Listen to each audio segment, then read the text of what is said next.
Welcome to the Post-Human Podcast.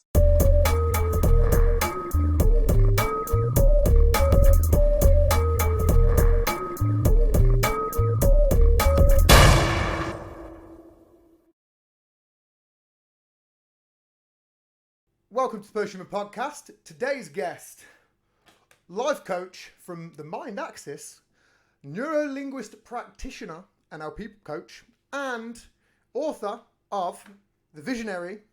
I might get his name right, folks. Let's see if we can get it right. Geoff Seow. Well, that's perfect, Tim.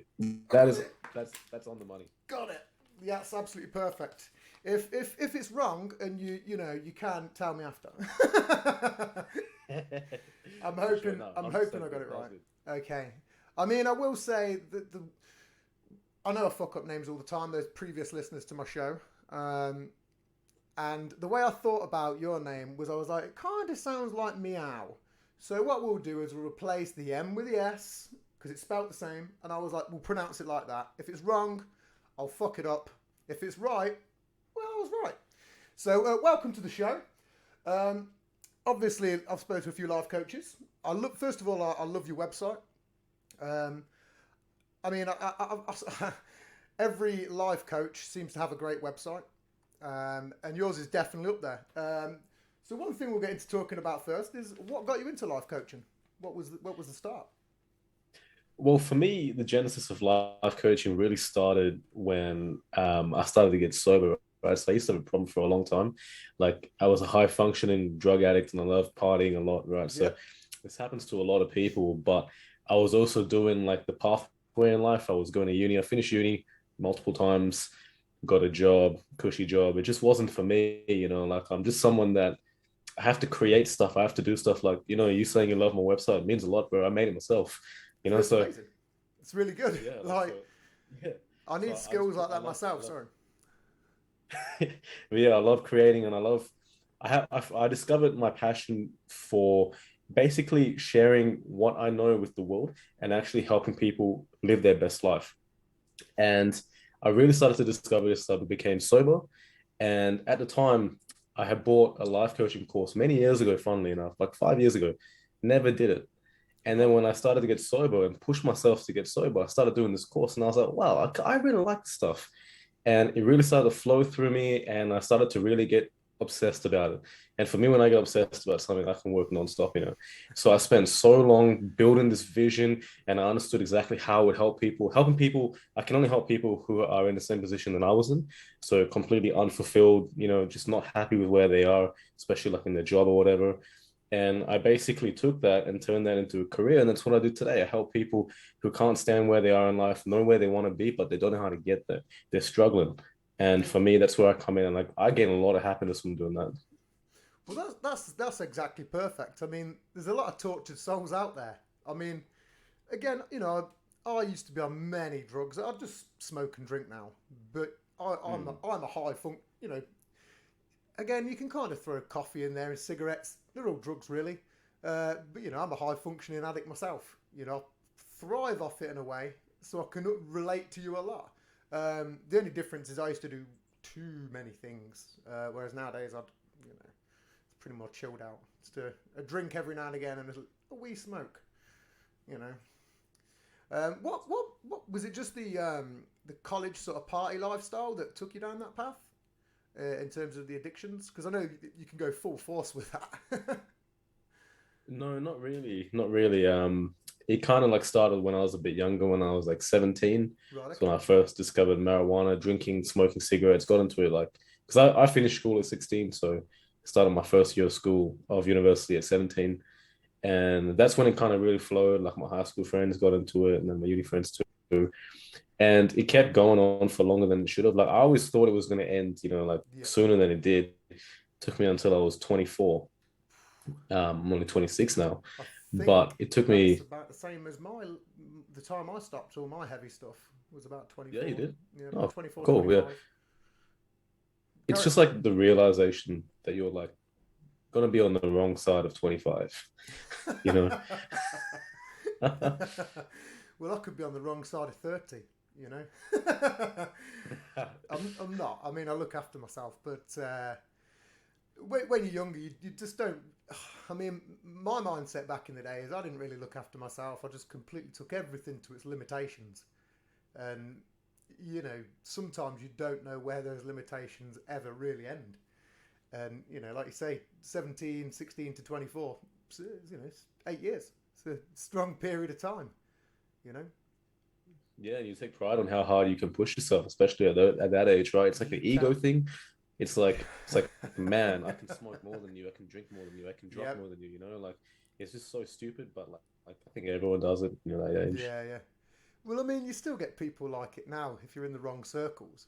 There's still people that just take things to different levels. And, I mean, I do. When I drink, I drink, I can't, I'm not going to deny it. But I'm not a messy drunk. I'm not being sick all over the place. I'm not lying on the floor. It doesn't really, I don't know. I might chat a bit more extra shit and come up with some more creative ideas, but it doesn't exactly rule my life, if that makes sense. Yeah, that's something that interesting you said that actually, because while I'm sober now, I have noticed that the one thing that I've kind of lost from those days is a certain spark of like insight, right? Right, yeah. So especially like doing mushrooms and smoking weed, it really opens up your mind in a way that it's very stigmatized. There's a lot of stigma against it, but the thing it does for your mind is it helps you absorb information like a sponge. Yep. Like whatever you want to learn, man, like you can go and learn it. Like when I used to smoke weed, like a lot of people would just be sitting down on the couch. I would go and teach myself history, man. I researched history That's like what I did. for days on end. I learned everything. I was like, I'm so obsessed with it. Like Yeah, yeah. that's how I get. But the weed used to facilitate that. Well, I mean, what I find is, like, especially with weed and mushrooms, is it makes you sort of bring out sort of the natural qualities of yourself in a way. Mm. If you're naturally quite a paranoid person, you smoke a bunch of weed, it's not going to do you any good. If you're an inquisitive person who just sits there all day watching documentaries, the minute you shove one on and get a bit high, you're going to be like, right, we're going down the rabbit hole, people. Yeah. And it just differentiates. It's such a strange drug because it's everyone's drug of choice because it's so easy, but it's so easy to either pull a whitey or take a bunch of edibles and go and dance with the devil. You know what I mean? It's a tricky one. I know. I mean, I've got two minds about it lately because I've watched a few documentaries, Vice documentaries about people in Europe tainting cannabis with spice, like the K2 stuff, Yeah. and just people are just getting mangled, and I'm like, that's pretty bad. Weed's always been this love drug and whatever, and well, historically anyway, uh, and people to be cutting it up with spice is crazy, and just turning people into addicted zombies. So even now, as I'm getting older, I'm like, we'll have to watch what we're gonna get because you just don't know nowadays. You can think even plants are safe, but they're not. It's a weird market. So The spice obviously thing is dangerous, yeah. yes, that's so off track. So I'm a big fan of NLP, and I've spoke about it a few times. What got you into that? Because that's a very strange sort of path to go down. Well, for me, I learned about NLP when I was 18 and I was researching it a lot, but I never dived into it. NLP is very language based, right? And Yep. also very mindset based, your way of thinking. And when I got certified in my life coaching, I was like, okay, well, I'm still employed in my full time job. Let's buy another course and let's get certified again. So like for me, like the certification is important to show that I am qualified to do what I do, but I kind of go more on experience. So like for me, I try and get as many clients as possible to make myself smaller. You can only watch as many videos before you kind of reach a cap of like how much you can actually put that into your work. But NLP for me came consequently after life coaching. It just kind of flowed, and NLP has been so valuable to learn. I mean, a lot of people overlook it, but it's absolutely everywhere. Like it's employed Yeah. in marketing techniques. I mean, I used to do. I used to be like a street urchin that we had a vending place, and I'd just basically sell people insurance or phones. It could be whatever it was that week. It'd be like, hey, what's your internet package? The kind of people I'm talking about. You just Yeah. walk along, and there's a couple of people. They try and stop you. Like, hey, can I get your attention today? And I used to do that too. It's a really weird thing. I mean, the only reason I didn't like it was because they gave me a script, and I'm like, I can't go by your script. If I go off script, I'm probably more likely to sell something. But me running by these every 10 words and go, well, what do you think about this and that? It doesn't really work. You need to engage with people, not robotic fucking. It's. But when I was doing that, that's when I used a bit of NLP, and you'd just be able to work a bit of magic in a day and make a couple of great sales. And it's so skillful. I mean, the man at it is Darren Brown. He's probably the best person on earth right now. He's crazy. Are you a fan of him? Actually, I've not heard of Darren Brown. Really? You've not heard of No, Darren Brown? no, Really? I've actually have not. No. Wow, that's crazy. You should definitely look into him. Some of the Yeah, stuff I that will. he's got. I mean, he does a couple of shows and stuff, and people think it's fake, but some of the stuff that you watch him do, it's like Jesus. Like, it's made people like practically commit murders, like fake murders, like getting someone to push them off a building. Like, they've ran through this whole scripted thing on a night, and stuff's gone wrong, and they've built this guy's pressure up, like just constantly laid pressure upon pressure, and then like essentially just made him push a guy off a building onto a net, like.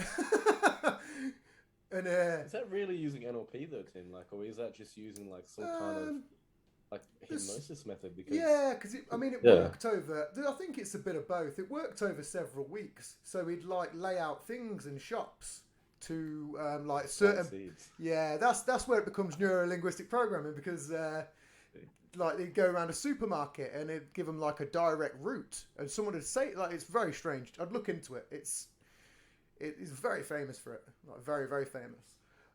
So obviously your website. I haven't got a chance to read The Visionary.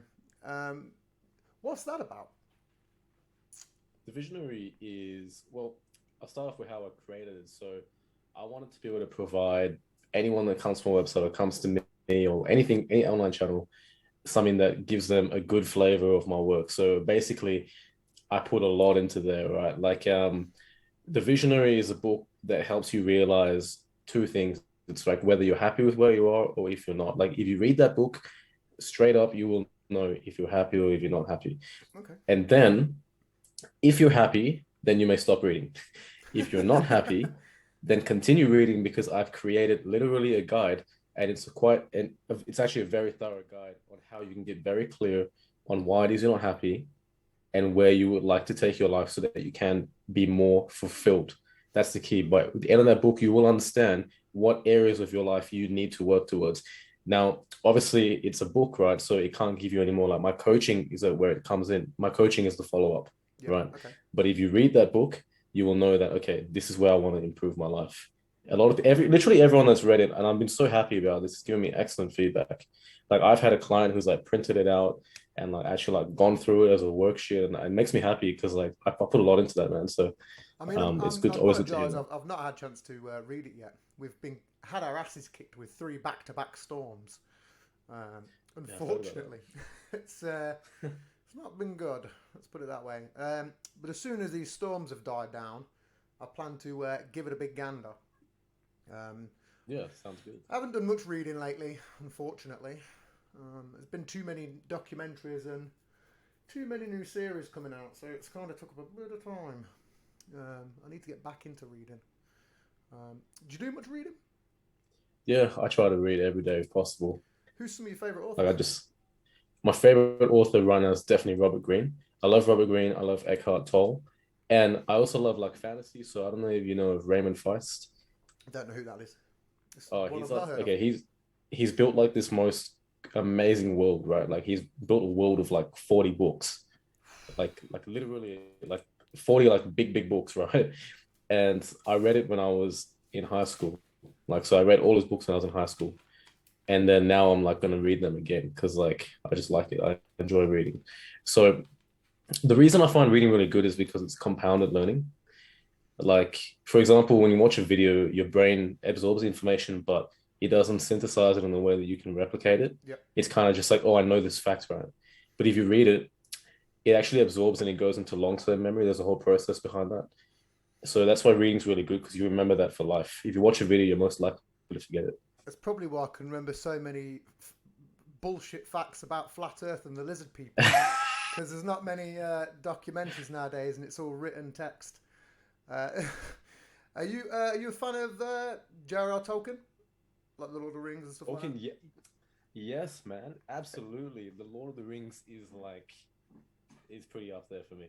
It's like one of like my top things that I love. I have like a special edition book now. Oh wow, that's sick. That's crazy. Yeah, I mean, I've read like I think there's probably a few minor bits because he's got so much work that people haven't read, like tiny, like experts of bits and weird stories that I mean, the big ones. You've got the Silmarillion and stuff like that. The Hobbit. We don't even need to mention the Lord of the Rings. But there's so many small tales and stuff that just didn't get put out there in his lifetime. I think his daughter put a few out, or somebody did. I can't remember who put them out. Somebody did.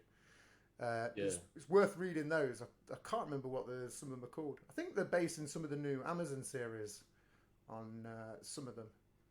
Like they're taking some of those little expert bits and they're probably going to weave them in, I'd imagine, because they've got no real rights to, most of his estate, if that makes sense. Gonna try and make a bit of money off it. Yeah, I mean, I'm looking forward to it, but it's not going to be as big as Game of Thrones were. It's not going to get there. That's another book that I'm waiting to come out. The Winds of Winter. It's Literally same. it's very, very late. I don't know what's going on with that. So let's get back onto live coaching. I've got a bunch of notes here. So obviously, when you first started getting into it, did you have any real problems that you had to overcome? Like when you first started life coaching, in terms of like stressful overload of clients and taking on their problems, if that makes sense.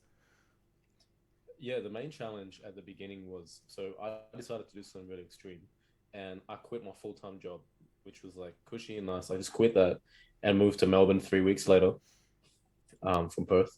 When Okay. I went to Melbourne, it was a lockdown. I literally arrived on the day of a lockdown that lasted for 6 months.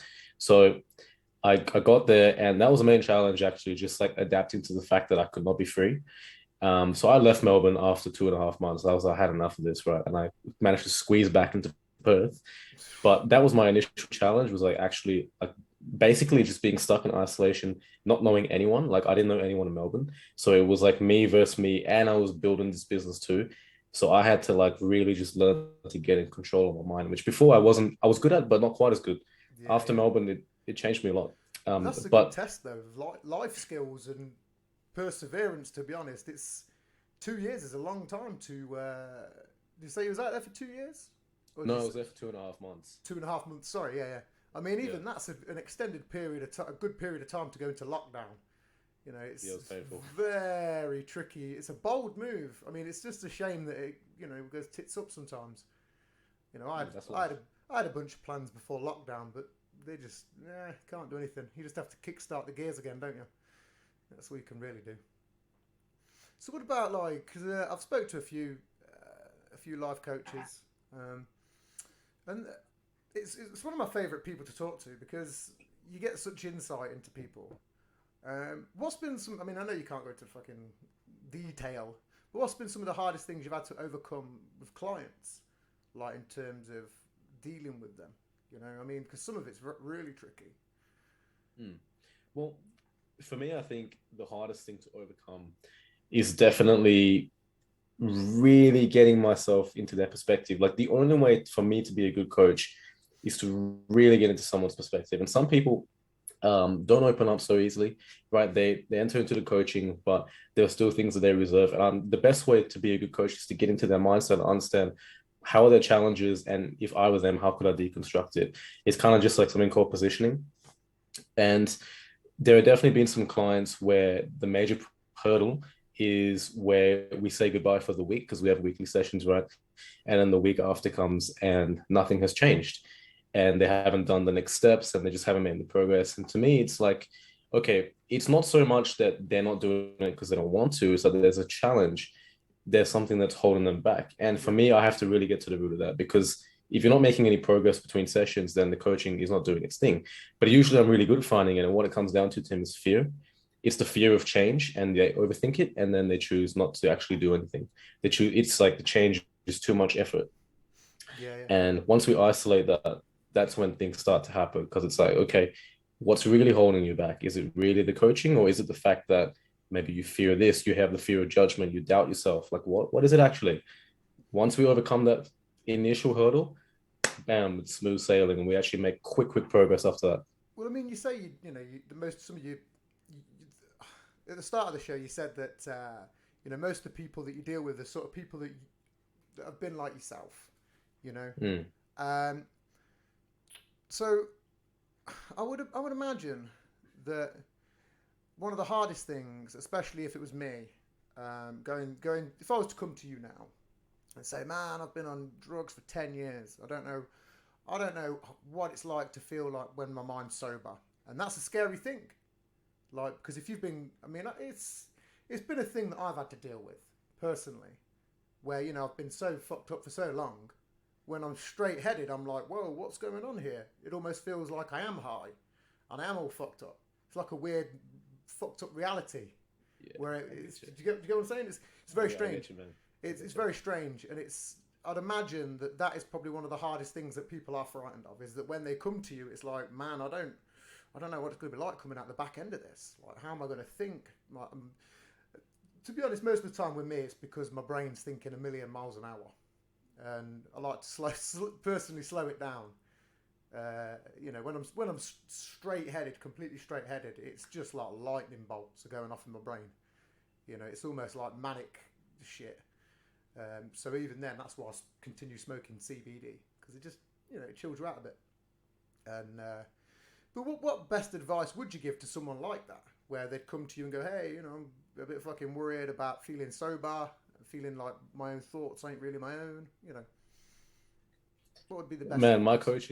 my coaching is not for people that are still on drugs. It's not. Oh, okay. My first rule is that you got to get sober first. Until you get sober, nothing is going to change. See, Yeah, I yeah, I got got you. sober a while ago, man. But the thing is, you can't coach someone who's addicted to anything, and it's not because I don't want to. Like that was my actual intention. I really wanted to do that. But the thing about being addicted to drugs is that it's not actually the drugs. No, it's And not. we both know that it's never the drugs. It's always something else. And until you have a with drugs, there's a fine line. It's like you have to want to change more than you want to get high. You have to want to change more than you want to get high. And unless you're there, it doesn't matter how much coaching or rehab or whatever it is, you're going to go back on the drugs because inside that has to be a massive internal shift. So coaching, no amount of coaching can help until you make that decision on the inside, and that's when progress happens. So unfortunately, no, I don't coach people. I say go get sober first. You need to get clarity because until Yeah. you have clarity, I can't help you build your life. See, that's what I've heard from a lot of people as well, and it's a good rule to live by, because I mean, it's a weird one with drugs as well, because if you're in some states in America, cannabis is it's not really a drug now. I mean, it is a drug, but it's legal. So I'd imagine that if you was stateside, it'd be hella tricky to navigate some of these life coaching sessions, because you're not you're a life coach, not a drug coach. Do you know what I'm saying? Like, you're not working in a rehab centre trying to make people clean. But I would imagine that some people have massive psychological issues because of it, and then they come to you. That's the thing, man. Like weed is like it's been decriminalized in a lot of places in the world. And I think that's a good thing because decriminalization actually reduces crime. Yep. But on the other side of that, what happens is that a lot of people get very dependent on weed, right? It's so easy to get dependent on it. In fact, it's so easy for weed to become your best friend, your life partner, Yeah, all in one. Because, it like, is. you could sleep next to you could sleep next to an ounce, and it could be your best friend, right? So that's the real problem about it, man. It's like it's not the fact that it's like damaging people's relationships and like it's damaging their ability to interact with the world because the world itself is so painful. And to me, I don't really have people coming to me that are on drugs. Like I don't really have that. I have people that are coming to me that are unfulfilled with their lives, that are really unhappy with where they are, and they're struggling based on certain things like they don't know where they're going, they don't understand their goals, they have fears.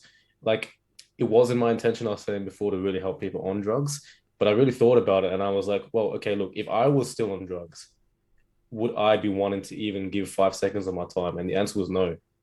Right. Yeah. Yeah. Yeah. It's a very good You know what point. I mean? Yeah. Yeah. It's a good point. it's tricky as well because some people just get lazy with it, and it's so easy to fall in the pit of laziness. It doesn't really matter what it is, even if it's fucking crack, you still become lazy. Your house gets a mess. You're just fighting to get the crack, but it still makes you a lazy person in life because they're not cleaning up. It's a mess, you know. It's a very weird conversation. Drugs. Some people are so anti. I think it's going to take a while for the UK to fully get it out there. I think a few. I can't remember if it was just after Christmas. I think a borough of London were trialing it out for like decriminalisation for like under 21s or some shit like that, and I was like, oh, that's a strange step.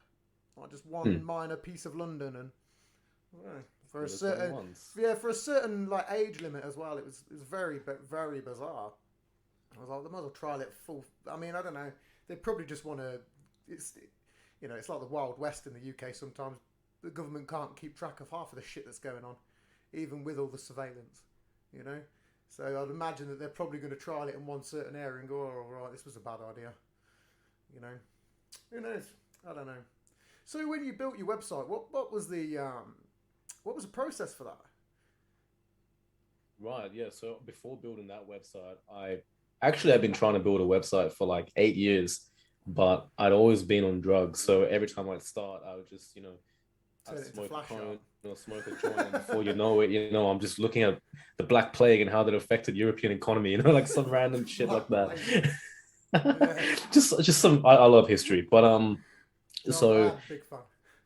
yeah, it's great to learn. But yeah, so like going on the website, I had to build. I decided to build it from scratch. So I'm the type of guy. I love to do everything from scratch. I could pay someone to do it for sure, but that takes the fun out of it. Like it just takes the fun out of it. If you build it from scratch, you're so proud of it. Like I've always been that kind of person. So you had to do my website. It's on WordPress. You know WordPress? Yeah, yeah. Yep. So I built it on WordPress, and it took a lot of trial and error. It took like 3 weeks. The first beta version of the website was so hideous. Like I thought it was amazing at the time. I was like, this is the coolest thing I've ever made. And then I like think that comparing about it now to like everything. how it was, yeah, I have a photo of it, and I was like, did I really put that on my socials to like introduce myself to the world? I still think that about my introduction to my podcast. I'm like, this is so terrible. I'm like, fuck it, I'm leaving it. Who cares? Who cares? Yeah, that's true. That's true. So it took time and effort, man. A lot of time and effort. I'm gonna leave it. If I had to try and do it again, oh my god, it'd take me forever. I wouldn't. Again, it took you 8 years to get that website going. I tried to. I have a WordPress, but I'm like, oof. I want to make it look good, but I don't know. I've got kids as well, so that takes up a bit of time. Mm. Raising children's a fun game alongside trying to do a podcast and sort your life out and get on top of the world. It's Yeah, man, it's a imagine. good balance. It's a good balance whilst dealing with three storms. You know, trees falling over, fucking trampolines trying to blow over fences and shit. It's wild. So what's your next step? I mean, it seems like you've been doing it a couple of years. What's your next sort of goals, like milestones? Well, for me right now, I want to expand even more, right? Okay. And this is not just because of the sake of expansion. I want to be able to have more positive impact on the world, right? So with what I do. So I'm basically right now, I'm focusing very hard on improving the way in which I deliver my content. I want to make my content valuable as possible. I'm not trying to be better than anyone. I'm just trying to like really dial down like, okay, if I was reading this content and I didn't know this person, would I learn something? Like, would I actually be like, wow, I learned something? And if not, then back to the drawing board. But I'm going really hard on improving that. And I'm also going really hard on improving the way in which I deliver my coaching. So I'm always getting feedback from my clients. Like I always say, like, hey, like, can you give me some feedback? I always ask for feedback because, you It's know, essential. I don't believe I'll ever be perfect, man. Like I don't, No. I could live like 100 years and I wouldn't be perfect Yeah, because it just I hear doesn't that. exist. So I always ask for feedback. I note it down, do a huge analysis at the end of the week, and I'm like, okay, this is how I'm going to improve, and I just do that. I just do that constantly. I'm always improving. Like I just 24/7. Like I'm Yeah. obsessed with it. Well, I mean, the thing is, like, we're never the same person year to year. You know, No. we're not even before COVID. You know, you talk about the start of this year. I guarantee people the minute people have come out of the houses and gone back into the world, they're going to go wild and shit's going to change completely. Like it'll be a radical personality shift, and it's kind of strange how it's going to happen to a lot of people, but they just don't see it coming. But it's going to happen. Like it doesn't matter if they love shopping, going out for drinks, going for days out. The same intensity is all going to be completely the same, like all round. Unless you're one of these people that just sits in your house all day and slugs it out like me and just drinks. No, I get it. Well, that's interesting actually, because I think you're onto something there, man. Like I've been noticing a lot of things in terms. I love watching population dynamics because population dynamics don't actually represent anything about people. Like they represent absolutely No. nothing. But they make laws and they make legislation based on population dynamics, which is ironic. But when you watch it, you can see that pre-COVID, people were they're more about in-person stuff, right? It's like, okay, if you want to have a business meeting, you go to a coffee shop. Now it's like if Yep. you want to have a business meeting, you hop on Zoom, right? Back in the day, it's like, okay, you want to hang out, okay, you hang out. Now it's like, okay, let's Clubhouse. message, let's go here, and yeah, it's Yeah, just yeah. Snapchat, all that stuff. And it wasn't like that before. Like I've noticed a lot of people have changed. Like hanging out is harder. It's like more, it's like effort now. You stay Yeah. inside. You know what I mean? Like a lot of things have changed about people, and I don't know if that's going to revert after the lockdown ends because now you have convenience, right? Why would you go shopping when you can just order it from your TV? Yeah, well, that's the same thing with like shopping as well, isn't it? The minute people could buy their shopping online, it's like, well, I don't need to go to the supermarket now. I can just sit here and do it on my phone.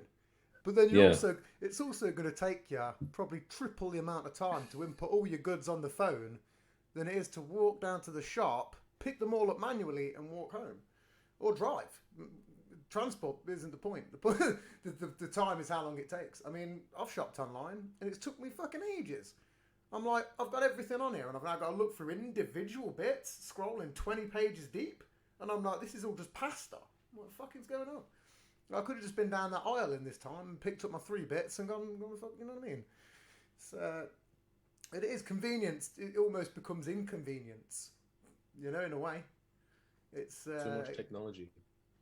Too it much. is. I'm a big fan, but Sometimes, and I don't know, call me old school, but like, for me, I've always enjoyed. I see, like to this day, I've not used Uber Eats. I just don't use like any okay, delivery services. that's very good.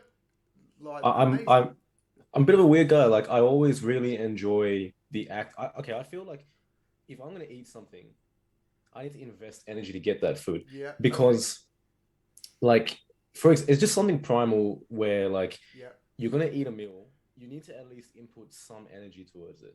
Otherwise, you don't really deserve this. And I've always felt this way. Like if I want to eat, I need to input some kind of like concern. So no, to it this makes day, I've never sense. ordered a delivery. I've never ordered like I've had friends order it, but personally, I have never used a delivery service app, not even a Domino's. I've Oh, just that's always gone and gotten my own food. It's just I know it's weird, but like, and I tell people this, and they're like, "You're an idiot," but I'm like, yeah. I've had well, people get food for me, but like again, I've had people order for me. But if I haven't personally got any of the apps on my phone, but if someone's ordering, I'm like, hey, grab me a burger from McDonald's, oh or yeah, it's whatever. someone else's. Yeah. Yeah, yeah. But even then, lately, well, I found a really sweet Turkish place around the corner, and I've been a fiend for lamb lately. I mean, fuck. The other day, I must have had half a lamb. Like I spent a lot of money. Like, and I went back down there again. I did a show, and I went back down there. I was like, "You got any more of them lamb ribs?" There was like, "No." I was like, "You're joking." I was like, "I'll have to come to you tomorrow," and just pure cravings. I felt great. Like, whereas a couple of months prior, I was having a couple of shitty takeaways, and I felt crap the next day. Whereas the other day, I ate the world. I must have had 3,000 odd calories in just this one sitting. And the next day, I felt lean as fuck. I was like, wow, I feel great. I might even go for a run. Like, it's kind of really bizarre. So I can understand exactly what you're saying. There's definitely a bit of fulfillment with it. Yeah, that's the word. That's it. It is fulfillment when you feel like you've earned it. I'm all Yeah, about well, I did. earning stuff, like feeling like I've earned whatever I have. Otherwise, it's not really worth anything. Yeah, yeah. Well, I mean, that's why I mean, sometimes people would call me an alcoholic, but I mean, I don't drink every day. But when I do drink, I'll have fucking eight or so cans. I'll go hard. Hmm. But also prior to that, I'll work my balls off, and I'll make sure I'm like, okay, we've done a couple of solid days worth of booking in guests, sorting shit out, looking after kids, whatever it could be. Let's have a bit of me time. And again, it's a weird thing. It's like I've almost to me, it's like a treat. I've almost treated myself. But people go, "Wow, man, it's a lot of beer." I'm like, "Yeah, it is. Well, I want to get fucked, and I can't. This is my limit. You get smashed off one drink. Like, go and sit down before you fall over." But no, it is what it is. Drinking, and you ever heard of a life coach called Kendrick Cleveland? No, I have not. He's another one that you should look into. When I first heard about neurolinguistic programming, it was from when I did security, and the guy that told me about it was a sweet guy, and he latched me onto this guy called Kendrick Cleveland, and I think he did a book called The Dark Side of NLP, and it's pretty wild to read and look at. You go, holy shit! There's a real guy. He got done for a bunch of stuff, like a bunch of crazy things, like really legitimately just fucking with people's heads. And it's always worth looking into, because then you get both sides of the coin.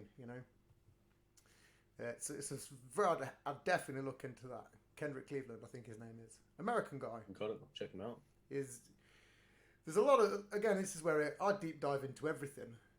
Like you say, it's when you look into stuff, especially history. I'm a big fan. Especially fake history as well. I love conspiracy theories. I love getting into stuff, looking at stuff and going, that's kind of bullshit. And then I'll add some wank spin onto it myself, where people go, what the fuck are you talking about? Do you like conspiracies? I've read a lot of conspiracies, yeah. You seem like the kind of guy that deep dives into a few things. Yeah, for sure. I love learning stuff. What's some of your favourites? Okay, well, something that I've looked at for a long time, and I've always been interested in. Have you ever heard about? Well, you've definitely heard about the Anunnaki, right? Oh yeah, of course, 100%. Yeah. Well, so there's this thing about how the pyramids in Egypt. There's 3 pyramids, right? Yep. They perfectly align with Orion's belt. Yep. You know about this? And when it perfectly aligns, so they reckon that they were basically being used to communicate with the species that lived in Orion's belt, which is the Anunnaki or the lizard man, one or the other. But the Anunnaki come from Nibiru, which comes around once every couple. The 10th planet. Yeah. And I like to track this on the map. It's meant to be due back round soon, apparently. Yeah, that's the thing. Yeah, it's meant to be coming back round. But what if it is, Tim? What if it is? But we just don't get told.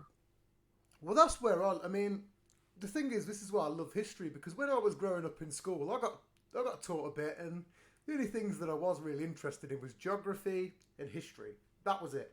I couldn't really give a toss about anything else. I love rock climbing, I love being outdoors, and then I love looking into the past. And unfortunately, when you get older, you go, some of this was a bit wrong, way wrong. They could have taught you a whole bunch of different things. And I'm not exactly sure what they're teaching in school now, but I'm sure the curriculum's the same. I don't think they'd have revised it all in a matter of 10 years to the point where they've rewrote it all. I do not think so. And you look at some stuff and you go, wow, this makes a hell of a lot of sense. Even the stuff when I learned about King Tut in school, most of that weren't even his treasure. It was his sister's. That was all. It was all stolen. There's bits all that were rubbed off and literally counterfeiting. He took hieroglyphs off and put his own on there, and you're like, wait a minute. So everything that I learned in school about that one period of Egypt, just about one guy was wrong. Same for, there's been so many things, and you just go, well, maybe you should look into everything and spend 10,000 hours looking into stuff rather than a couple of weeks in school. It's very weird. It's a weird world. But I'm a big fan of ancient history. I think we've been here for a long time. My personal belief. I think we've Longer been here than. a very long time. Yeah, Oh yeah. a Do you very know about long the time. Kingdom of Moon? Have you heard of that? The Kingdom of Moon? Yeah. Moo, yeah. Yeah. It's about MU. Yeah. Yeah, that's the one. Yeah, Yeah. Mew Yeah. or Mew rather. Yeah, and Yeah. how you know about the huge technological blunder and how like Atlantis was a part component of that, and now Yep. our world is just forgotten. Well, because the Earth is so deep, right? Like what people don't know is that the crust is so freaking deep, but the longest human drill has only made it 50 kilometers in, Yeah, right? barely. But the crust goes so much deeper than that. And if, for example, a cataclysm occurs, right? Everything goes so deep in the crust because the mantle's moving about and things. Yep. We can't even reach like 1/4 of the way into the crust, No. but somehow we know everything about history, which is like honestly stupid because like there is so this planet is so old, man. Like I'm of the opinion Well, it that too. is. I mean, that's the thing which I believe is, again, they go, hey, the planet's been around for this many 100 million years. The dinosaurs were around then. And you go, okay, well, if they were there, and there might have been a bunch of different, you know, they've recently found loads of other new skulls and species of man, even over the last decade, and it's like, fuck. The Denisovians, they were a new one. There's another new one that's Yeah, just come out as well. That was just found. Where in was it China, now? right? Yeah, somewhere around there. Yeah, Siberia, maybe. It was somewhere, yeah, somewhere yeah. out there. And you go, oh, another new species of man. Well, how do you just know that we weren't alongside all these? And there wasn't no bullshit evolution. We could have just been like this the whole fucking time. You just don't know. I Do mean, you reckon? I mean, clearly that's not what happened. I Oh, we think it just was don't a know. bunch. Yeah. We just don't know. I think it was a bunch of interbreeding between everything. It's just what it is. Well, it happens with birds. It happens with dogs. You know, Yeah, it happens think all the think of time. how many different species of dog there is. There weren't that many to begin with. And some of them now are more predominant species. Rottweilers, everyone loves them, but they weren't around back in the day. Oh, we Bull Mountain, created them. yeah, but that's what I was saying. It's the same thing, isn't it? You can almost take what Oh, I we've done to every understand. creature and go, well, we probably did it ourselves. Because if we're doing it now, why the fuck didn't we do it then? Of course we did. We've probably been doing it for decades. Thousands and thousands of decades. Well, That's my belief. You know, then Tim, do you reckon that maybe well, I've got two theories, and which one do you think is the most likely here, right? So, do you think that our memories were wiped by a higher species, or do you think, well, actually, I've got three, or do you think that pretty much everyone died off and we started from scratch, or three, do you think that we're in a simulation that infinitely repeats itself and therefore our yeah. memories are just completely biased? I mean, it's tricky because if we was in a simulation, I mean, our brains, we don't know what their full capabilities are. But if we was in a simulation, I would imagine that people that die of really weird brain injuries are probably just overclocked. Do you know what I Dear. mean? The CPUs are going, and that's it. That's probably not the case. I think they're probably having strokes. So we'll rule that out. But no, I mean, some people now think it's a simulation. Elon said it could be a simulation. You just don't know. But what's the ruling behind that? Are we a simulation like virtually, or is it there's a bunch of fucking things up there pissing around with us and manipulating things on cosmic levels that make no sense? Well, Could maybe be, it's like the could be sandbox shit. formula. It's like the sandbox formula, like Yeah. you know, like for example, if in like if there was a first, if in one dimension you draw a line, in one Yeah, dimension yeah, you yeah. put a dot, right? Two dimensions you draw a line, but the rule is that they can never look up, right? They don't have that third dimension, Yep. so they could never realize that they're being manipulated. Like if you're drawing someone on a piece of paper, they could never know. The same way as in a game, like a sandbox game or any kind of game, really, they could never have the ability to look back or up, right? So how if you were in that game, you could never know whether you were false or if you were real. And likewise, it's been like there's a famous Japanese physicist. His name is like Mihaki or something like that. I really can't remember his I name think right I now, know. I think but I know what you mean. you know the guy, yeah, he's Yeah, I super think I definitely know famous what you're and talking like about. he talks about diagonals, right? So he says Yep. like you have the fourth dimension, which is like complete diagonals because everything is a crystallization of form, but we just don't see it. But everything crystallizes. Like for example, snowflakes are all different, but they're crystal Yep. sized. So an alternate dimension would be in diagonals, but we can never view in diagonals because that's a dimension beyond us. But someone beyond that could easily pilot us Yeah. so easily.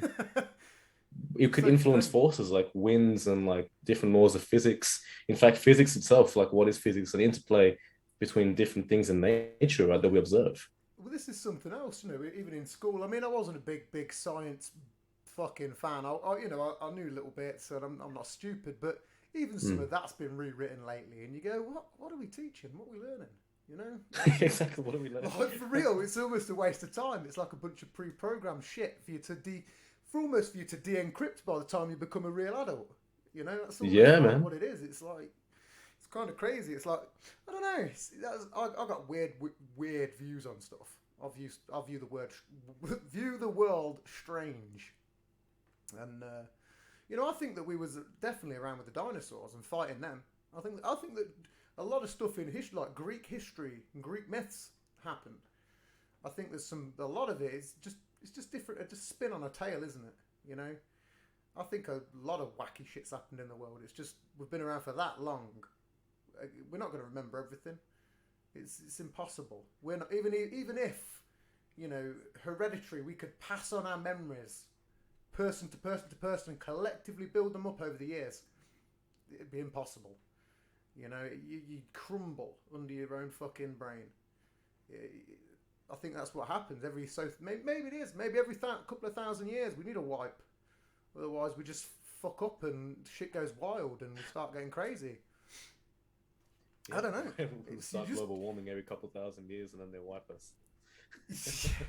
well, this is the other thing is like with a Planet X, Nibiru that comes around, with the gold mining and shit like that. Imagine if that happens in the next 30 years. All of a sudden, there's this big planet in the sky, and we're like, what? What the fuck is this? Then the government's like, oh, don't worry about that. It's just a comet going by. And we're like, what are them ships? That's what are they? And then next thing you know, we're mining gold again. Like, that's what it's meant to be, isn't it? Hey, man, that's An atmosphere thing. They're meant to take our gold because their atmosphere needs it because it's all burnt up and I don't fucking know. We're doing the same shit apparently. well, we all humans always end up repeating the same patterns, and they're always Yeah. organized in the same level of hierarchy. There always seems to be some kind of hidden force that drives everything, and we have no idea what that is or how that works, right? But everything we do seems to have a means to no end. And I'm not saying that it's got nothing to do with fulfillment or anything like that. That's completely different. But as a human species, we have the capacity to do so much, like literally so Oh yeah. much. But the thing that stops us from doing it is like the fact that it's like the Tower of Babel story, you know? We Yeah. all just speak in different languages to each other. And it's so bizarre because it doesn't have to be the case. But we selectively choose to. It's like our minds are programmed to see ourselves as different when we're literally the same as an ant colony. We're no different. In fact, we if we coordinated like ants, we could Imagine literally if we were a do hive anything. mind. Jeez. If we were Yeah. literally like a hive mind species, oh my god. We'd be in space doing everything right now. And that could be the difference between us and everybody else. The fact that we're so individualistic. There could be a planet out there that is like a hive bunch of people. I think that most aliens are people. We're here. Well, the hell ain't there going to be a bunch more people out there? People are thinking about like green men and all this shit. Probably just fucking people sending out silicon things, having the same ideas as us. Most likely, hey. There Well, can only be that's so much variation in like yeah, the of whole of course. creation, you know? Well, I mean, people think that there's going to be like weird tentacle monsters. You ever seen that Netflix film where it's a documentary called Alien World or something, where they speculate what worlds are going to be like?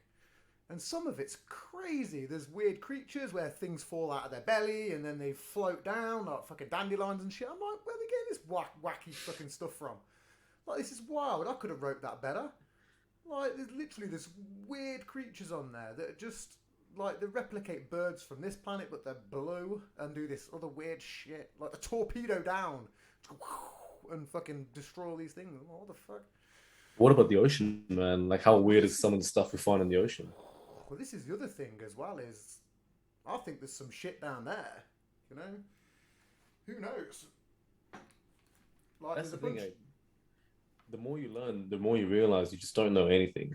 Yeah, there's that off the I don't know if it was the Nimitz fucking video or the other one where the ship was going along and then boo, it goes straight into the water. And it's like, where did that go? Like, doesn't emerge. It just fucked off straight under the sea. we can't. No, we can't do that. No, So no we chance. can't do any of that.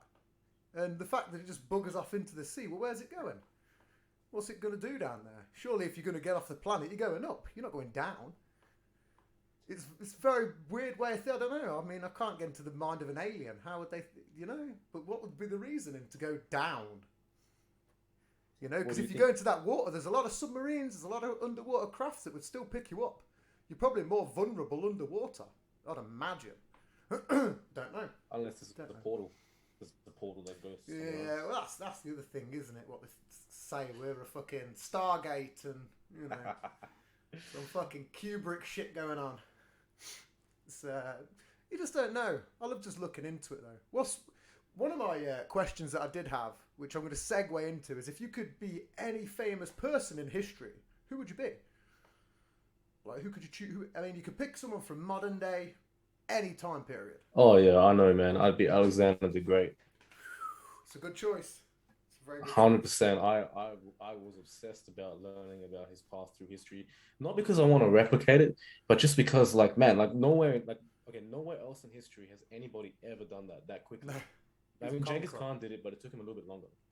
But Yeah. Alexander the Great, like, he was so smart because he got tutored by Aristotle, like, arguably the wisest man of all time.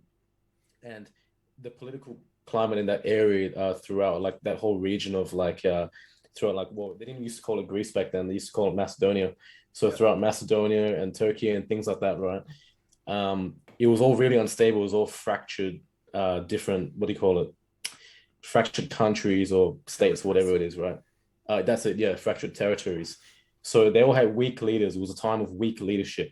So this guy, his father actually did all the work, right? His father, Philip, kind of rallied all the armies and cleared out Macedonia and made it good for him. Then Philip got poisoned, and Alexander took the throne at the age of 18 years old.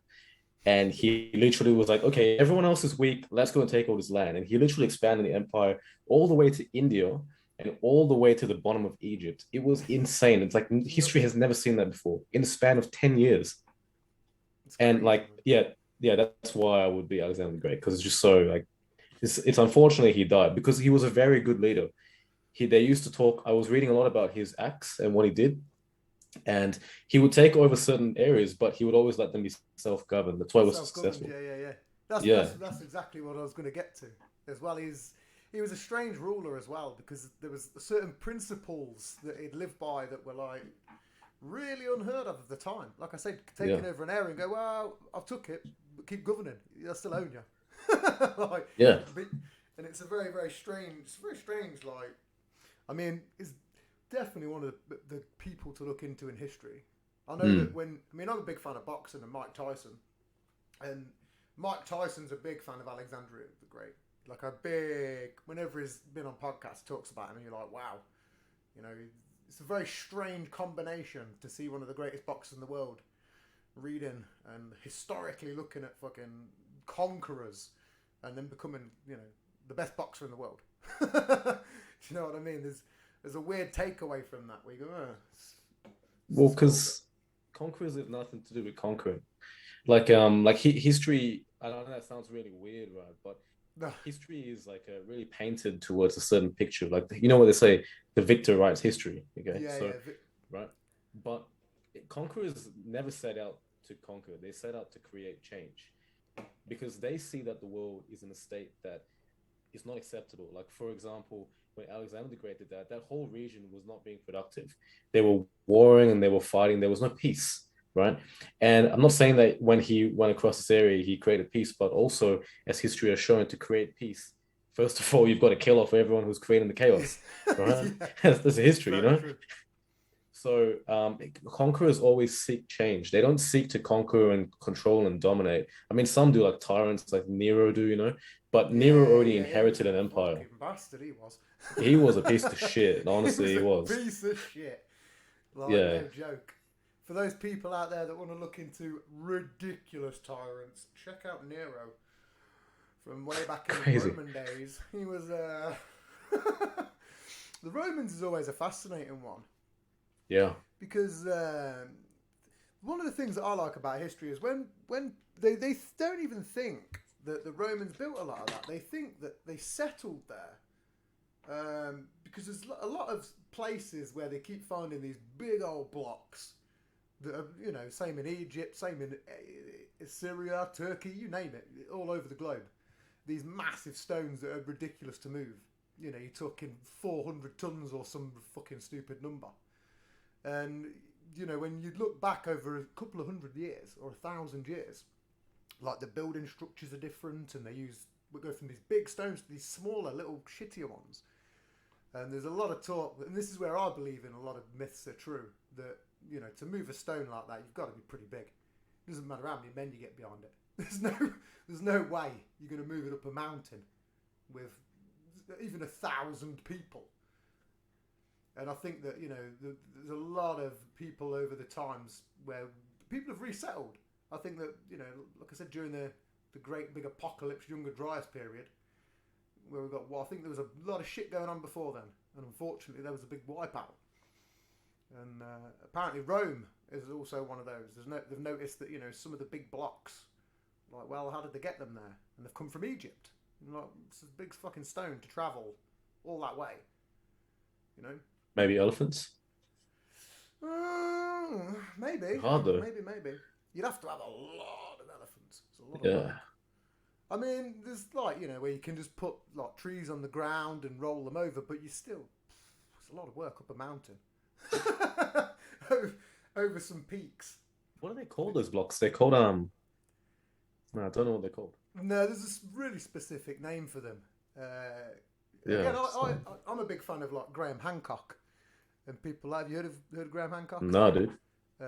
Fingerprints of the Gods and Chariots of the Gods. If you're a big fan of history, look into that. He's really out there. Graham Hancock. It's not so much as conspiracies, but, you know, looks at like Göbekli Tepe and places like that, and really cuts into stuff and makes really good points about, you know, we're fucking so linked. You know, you can go to like Göbekli Tepe and find the same sort of structures that are in like Peru, and you're like, how did that happen? You know, there's a lot. I mean, again, ancient history, big fan. Big fan. Do you want to take a quick 5-minute break? No, I'm good, man. I'm enjoying the chat. Yeah? Okay. Yeah, unless you do. If you want to take a break, that's all good. Yeah, I just wanted to go for a quick piss if that was okay. Yeah, go for it. Yeah. Go for it. I'm into the chat. I just needed to restock my system. Yeah, no worries. Some clip.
Great.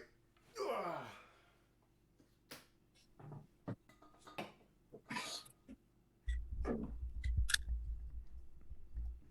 excuse me. Yeah, I just went. Yeah, I thought I'd go use the toilet too. I just got back. Yeah. Might as well. Trust me, it's always essential. I'm not saying it's going to go this long, but my longest has been like 5 hours, and you have to strap yourself in some. You just don't know where the conversation goes. Again, you know, once you start talking about aliens and conspiracies, Jesus, could be there all day. My answer to who I would be in history, and it was funny because earlier on when I was writing my notes out, I thought, who would I answer just in case it got delivered back? I'd like to be Henry VIII for a bit. You know, it was a very weird time. He had a bunch of cool technology. Like, he had some sick armor. He had a whole bunch of wives for random reasons. His life was pretty hard, I'm not going to get you wrong, but yeah, I don't know. He feasted like a king. He had an armoured cat. Like, it's pretty gnarly. So a random choice. It's my second choice. My first one would be Noah, if I was to pick someone really random. Oh, that's cool, hey. Yeah, that's cool. That'd be a really random one, just to again see how things would go. You go, oh yeah, I've got to get all these animals and shit. How's that going to work? I've got to build a boat. It's this big.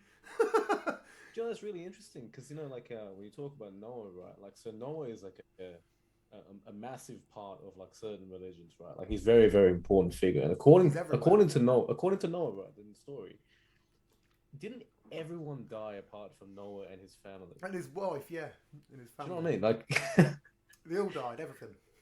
Yeah. So So you know, I'm talking a lot about like how, you know, there's all these ancient civilizations that kind of just got wiped out, and Noah's the only one to return. Well, you know, that kind of makes a lot of sense because like you got one family that's got like he wasn't even like a very knowledgeable man. He was a carpenter. He was a good one, right? And him and his family built this boat. Yeah, and like, you know, what if like just hypothetically, imagine if everyone came from Noah and we just lost all this knowledge because everyone was died. well, that is a really interesting one. I mean, I don't know. I think maybe again, apparently, yeah, you know, according to the biblical texts, everything, everyone, and everything that was not in that boat, gone, pure cataclysm. I'd like to think there was a few people somewhere. You know, there's got to be some tall caves. Couldn't have really got to the top of Everest, did it? But it didn't fuck up a boat. Like, and it was made of wood. I don't know, man. It's a weird tale, Noah. I think, again, it's like when you mix myths and stories. I think that they probably just fucking went inside the Great Pyramid or something.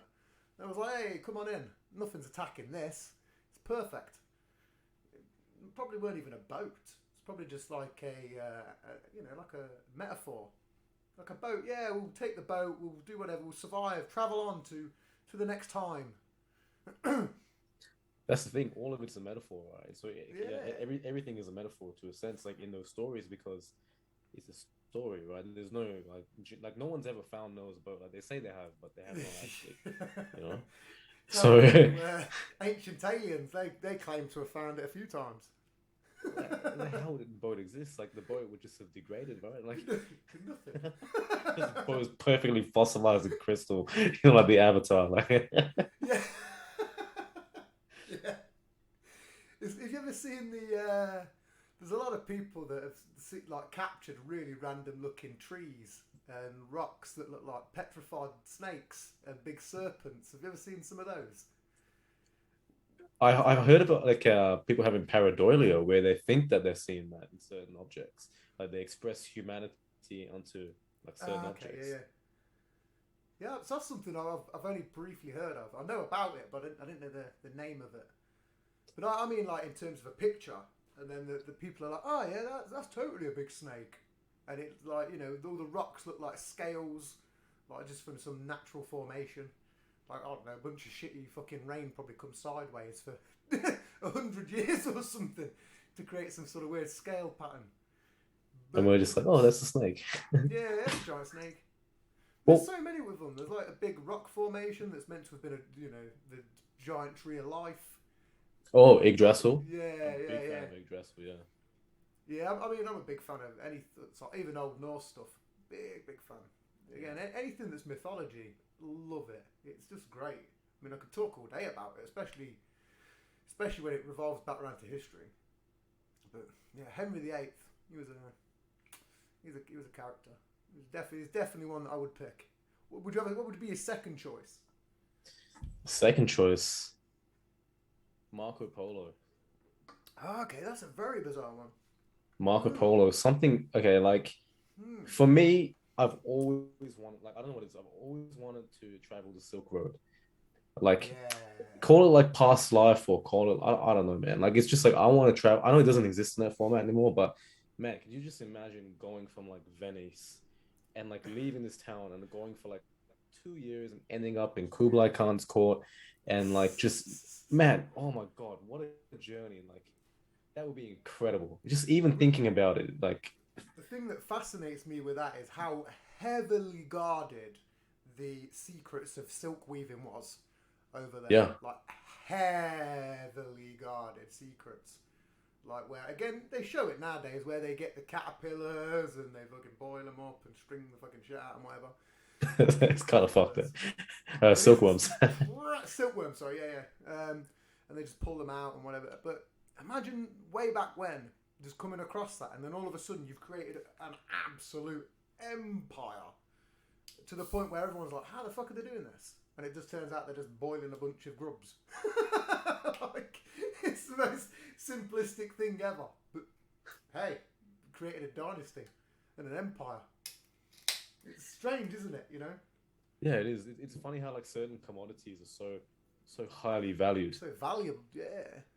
I mean, there's stuff. I mean, there's not really things nowadays. Like one of the most valuable things nowadays is like lithium and stuff like that, just for battery reproduction. But So that's it's really bad. yeah, it's actually not a really good conductor. No, I mean for the environment, like it's really like fucked Oh up. yeah, no, it is. It's crap. It's really crap. But it's also recently been discovered that there's a better conductor, and I can't remember what it was now. I think it was like graphene or something crazy. The shit that people were getting panicky over that was in the vaccines. Oh, it's full of Oh, graphene, yeah. it's full of vaccine. It's full of fucking graphene and bugs. All right, whatever. Because that's what you really believe. We're all full of metal. Maybe you should look into the mercury that we're already ingesting all the time and all the other stuff. That is a huge one right there. If you're Yep. eating seafood, you're already cooked. Like, Oh yeah, you're done. you know what I mean? Yeah. There's tons of stuff. I mean, plastic's the big one. Plastics are it's like the worst thing in the world. Same for Teflon as well. Teflon's really bad, and we're just cooking it all the time. I try and avoid it, but you know, it's just a heavy carbon. It's like Because it doesn't stick. yeah, Well, I'm it not doesn't surprised. stick, but it's gonna kill you. Yeah. It doesn't stick to the pan, but it sticks to your fucking cells. It's amazing that, isn't it? How your food comes out unscathed, but your body kind of absorbs it all. It's very strange. I mean, I'm not, you know, it's not like a conspiracy. There's documentaries on that. Yeah, we're It's a poisoned strange every day. one, man. Oh yeah, we're just literally poisoned every consistently. day. Oh yeah, consistently we're being poisoned. I recently this was a crazy thing. I watched it was on YouTube, and the guy's pretty intelligent, and I had to look into it. But there was a guy that was claiming that oxygen's bad for you, and I was like, what?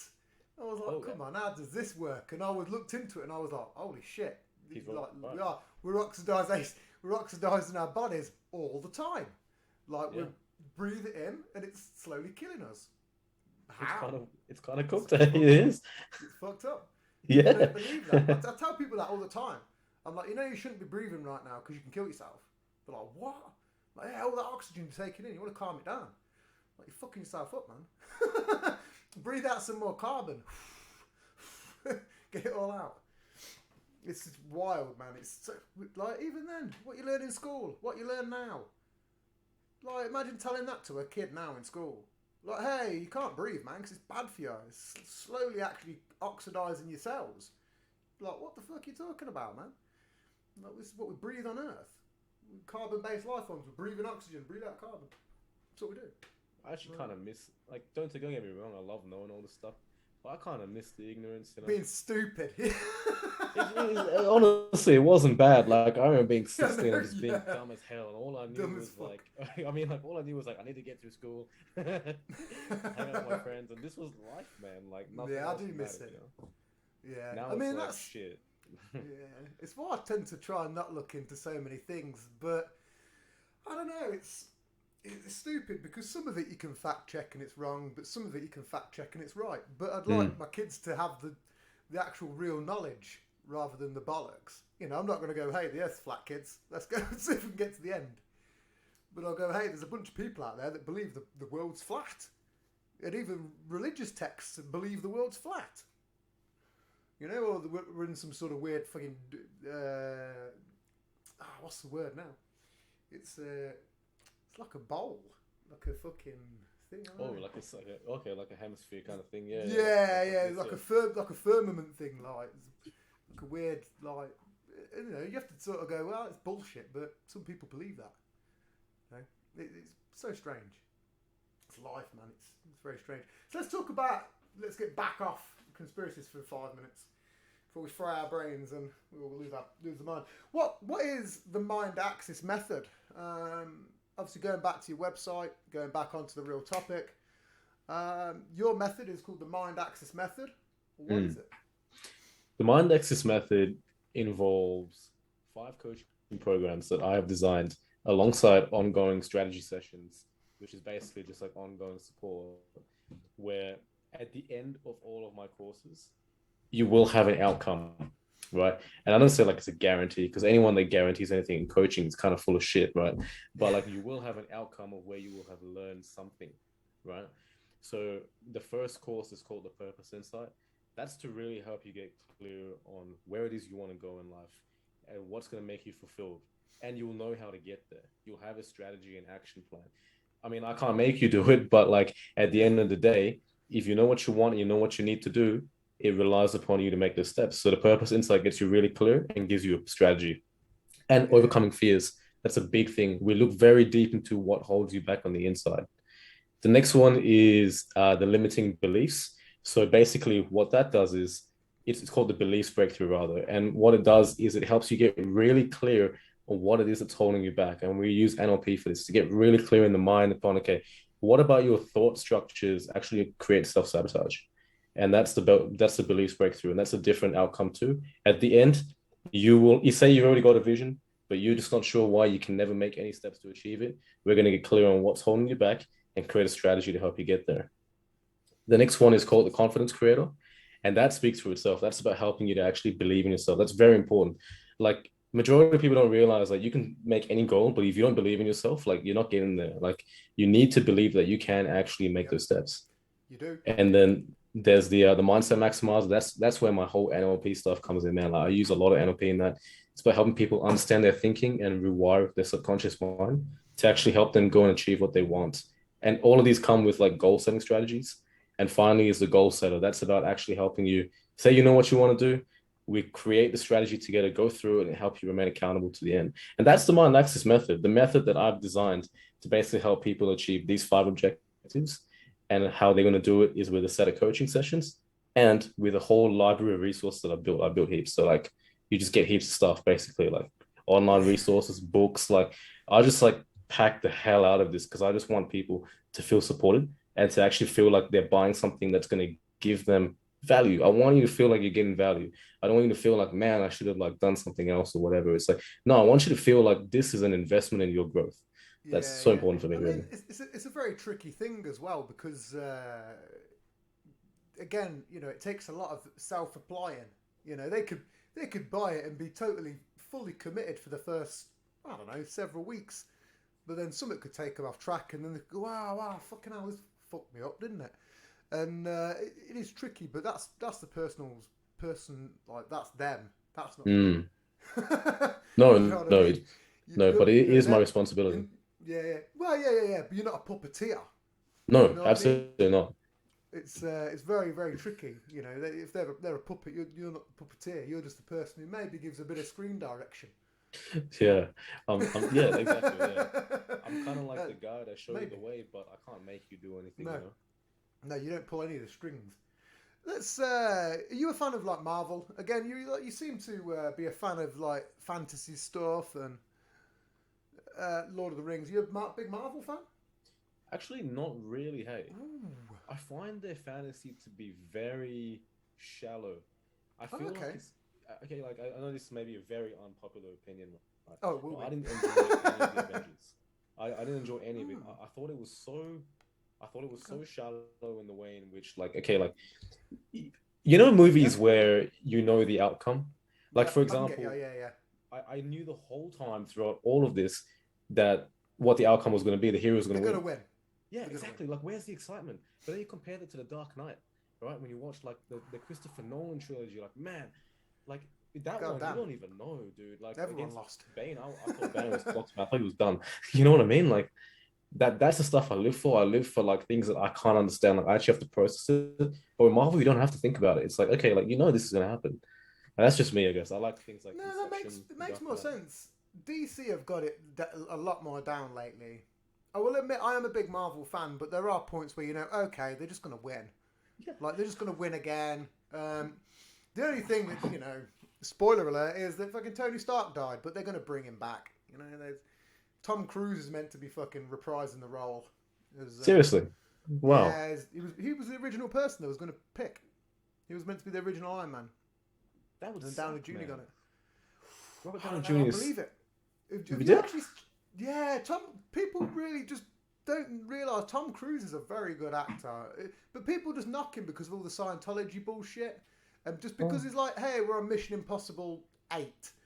I But have you think that's seen the why, But have yeah. you seen the recent clip of him where he's holding onto a plane, and the only thing he CGI'd out was a fucking cord through a door, and he's literally holding onto a plane like fucking shaking like fuck. I'm Yeah, like, it's pretty Jesus, messed up. why don't you just do that? I mean, he's in his fucking 50s. Why don't you just do it in a studio? But he's literally there on a plane, and all they cut out in CGI was a rope, a guide rope, which is under his clothes anyway. You can barely see it. It's like, dude, that dude's holding onto a fucking plane outside of the plane. That's pretty Like, badass.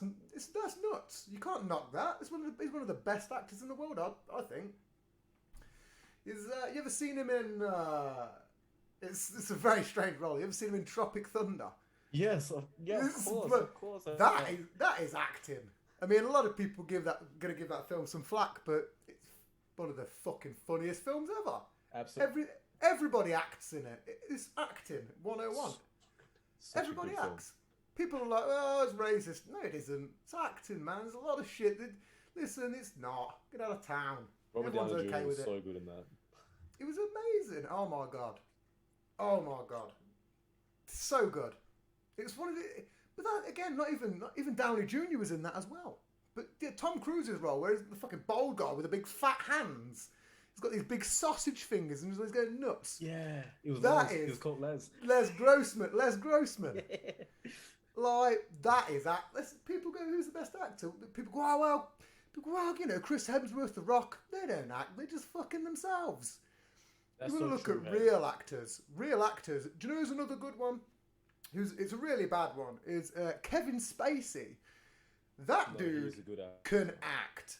You've I seen- recently watched a film where he played President Nixon when Nixon met Elvis. I don't know who played Elvis, but Kevin Spacey played President Nixon, and I was like, "Holy fucking shit! That is like down to a T. Like, it was amazing." I was like, "That is legit acting." But he just gets a bad rap because of his personal life. But fucking hell, that's Hollywood, isn't it?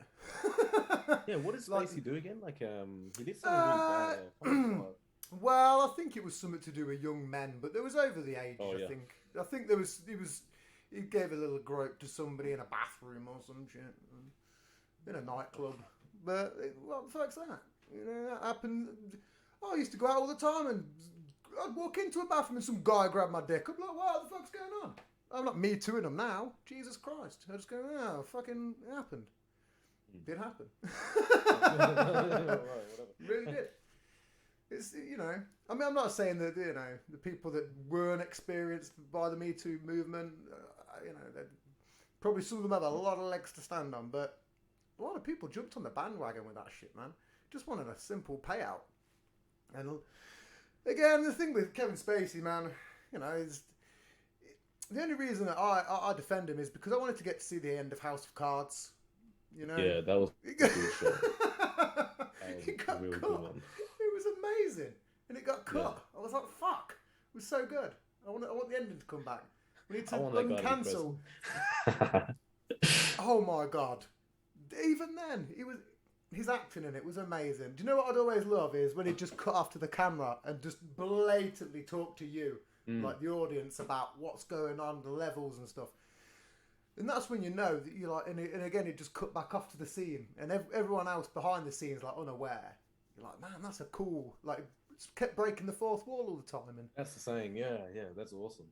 yeah, and but doing it when like in a government level, it's if you're doing it like Deadpool and you're just cutting off the camera going hey da da da, that's alright, you broke the fourth wall. But if you're doing it as a government official talking shit about conspiracies and setting people up, that's a big level.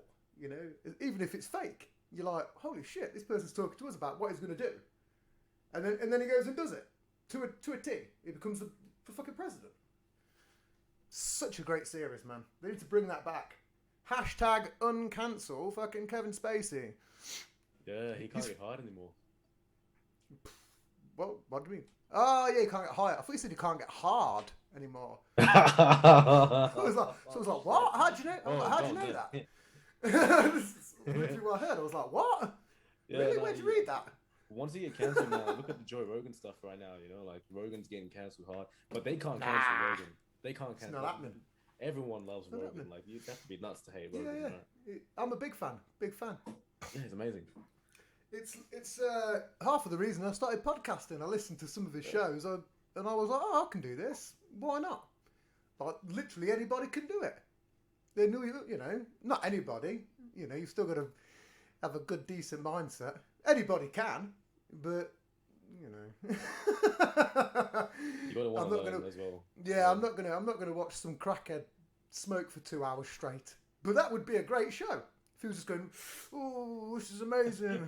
Just ranting about. Look at you, cat. Look at that cat. I'd watch that, man. Fucking hilarious.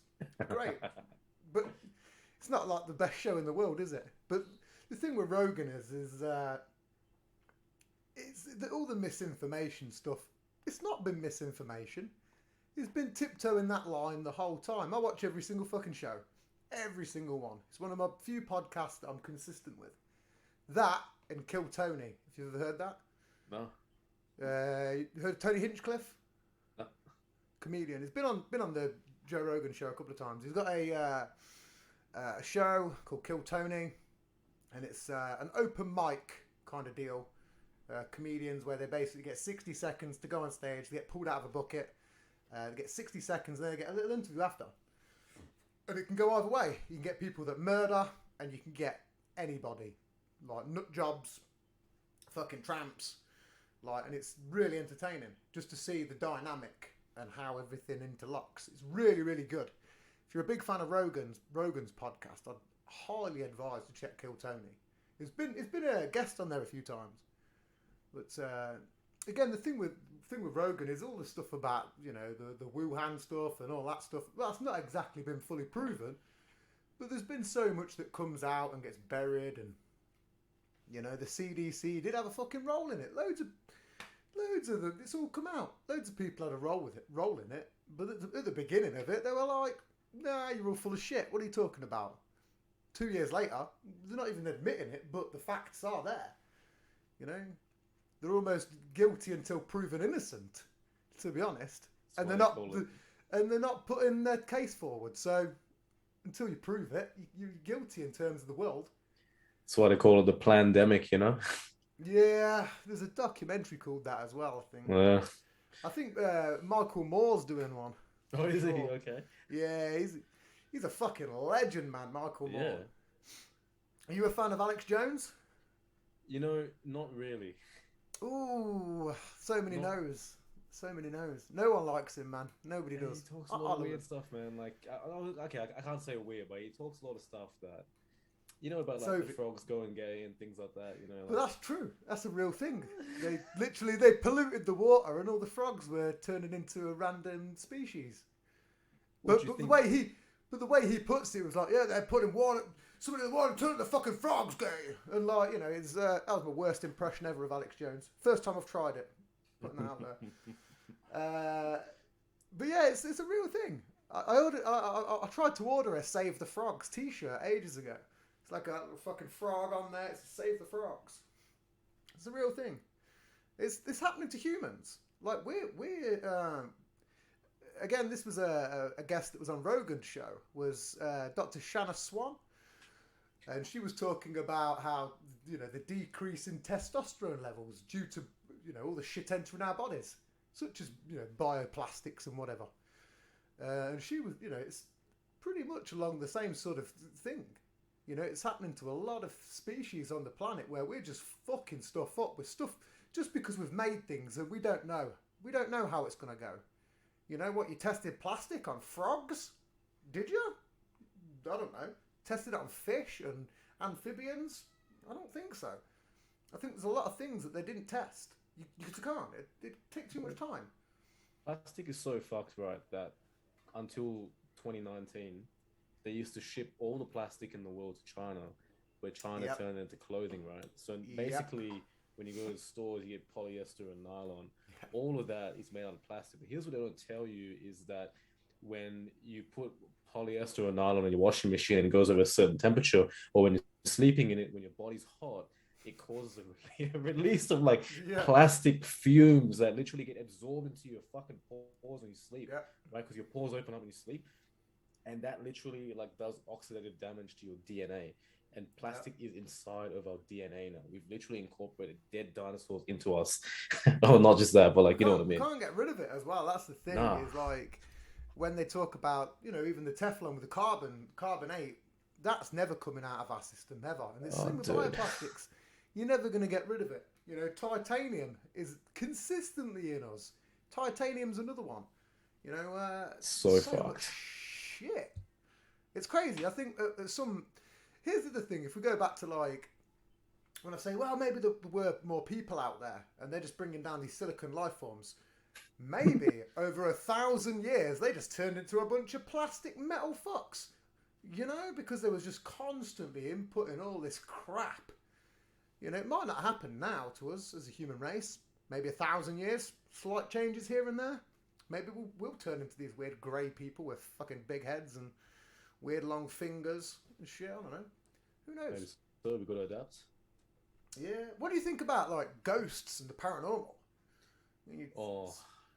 That's the interesting one. When I was younger, I used to think a lot that it was a thing, right? As I've kind of grown up, I don't really know what my take on it is anymore. I've met so many people that talk and advocate about how they are real and they exist. And have you ever learned about elementals and jinns and things like that? I have done my research into it, but I don't really know enough. And I also don't really want to research that particular area because that's I used to listen to a lot of creepypastas. I used to be a big fan of creepypastas. But that's a bad decision. Yeah, for sure. It kind of loops out your mind. But right now, I don't know what to think about it, man. I feel like it could exist. I feel like if it did exist, it definitely wouldn't interplay with humans because something about when we grow up, right? So when we're young, our minds are really malleable and we actually see a lot more. We process way more info. When we grow up, our minds get really rigid, right? And it takes training to make your mind flexible again. So you see what you want to see. Yeah. You could be surrounded by ghosts, right? And you still not see them because you've trained your mind not to see them. So I don't know what my take on it is because if they did exist, you would never know because we would have trained ourselves to not see it. We would have filtered it out. I was hoping that in the background while I was talking about it, behind me would start going, ooh, getting some weird shit. Yeah, I was like, as soon as you start bringing it up, a bunch of wacky shit happens, trust me. I had shows that were cutting out midway through. Really? Take 5, I did one of my first shows and it cut some bits out. But one of my friends come round ages ago and we did a show and it just got mangled. We could have just got fucked up, but I've got fucked up before and I've never broke a show. I've never done it. I've always had backups and we got absolutely trashed. And then we started even then we went outside and the sky was a really vivid colour of purple. It was 2 a.m. and we were like, man, this is weird out here. What spooky shit's going on tonight? And then we went back into the fucking studio to get some. We just went out to get some air, and come back in, and then there was all banging and stuff on the fucking shed. Like it was weird. Like loads of banging on the side. And to be honest, I've got cats, but cats don't run up the side of your shed and go woof, and then like come back down with nothing on the top. You know, it was like literally like a bang, bang, bang, bang, and I was like, what the fuck is that? And I was literally wet, and my mate was like, that was weird, weren't it? And I was like, oh, it's probably the fucking cat going on the roof. I was like, you'll hear him in a minute. He always walks over. And then there was nothing. And I was like, all right, fuck it. Then it happened again. And I was like, all right. So I went outside to go and tell him to shut the fuck up and get off. Because I was like, it's interrupting. My mic can pick it up. So I went outside to sort of whirl him off. And nothing there. And then the next day, poof, got nothing. Jack shit. No, I lost an audio feed and 2 video feeds. Really, just like blanked out. Gone, nothing. Shit, what were you guys talking about, man? Well, we just talked. I mean, most of it was just chatting shit all night, just getting absolutely wild, and just tons of stuff. Like I spoke about a couple of previous shows and a bunch of other spooky stuff. Like and spooky stuff's happened.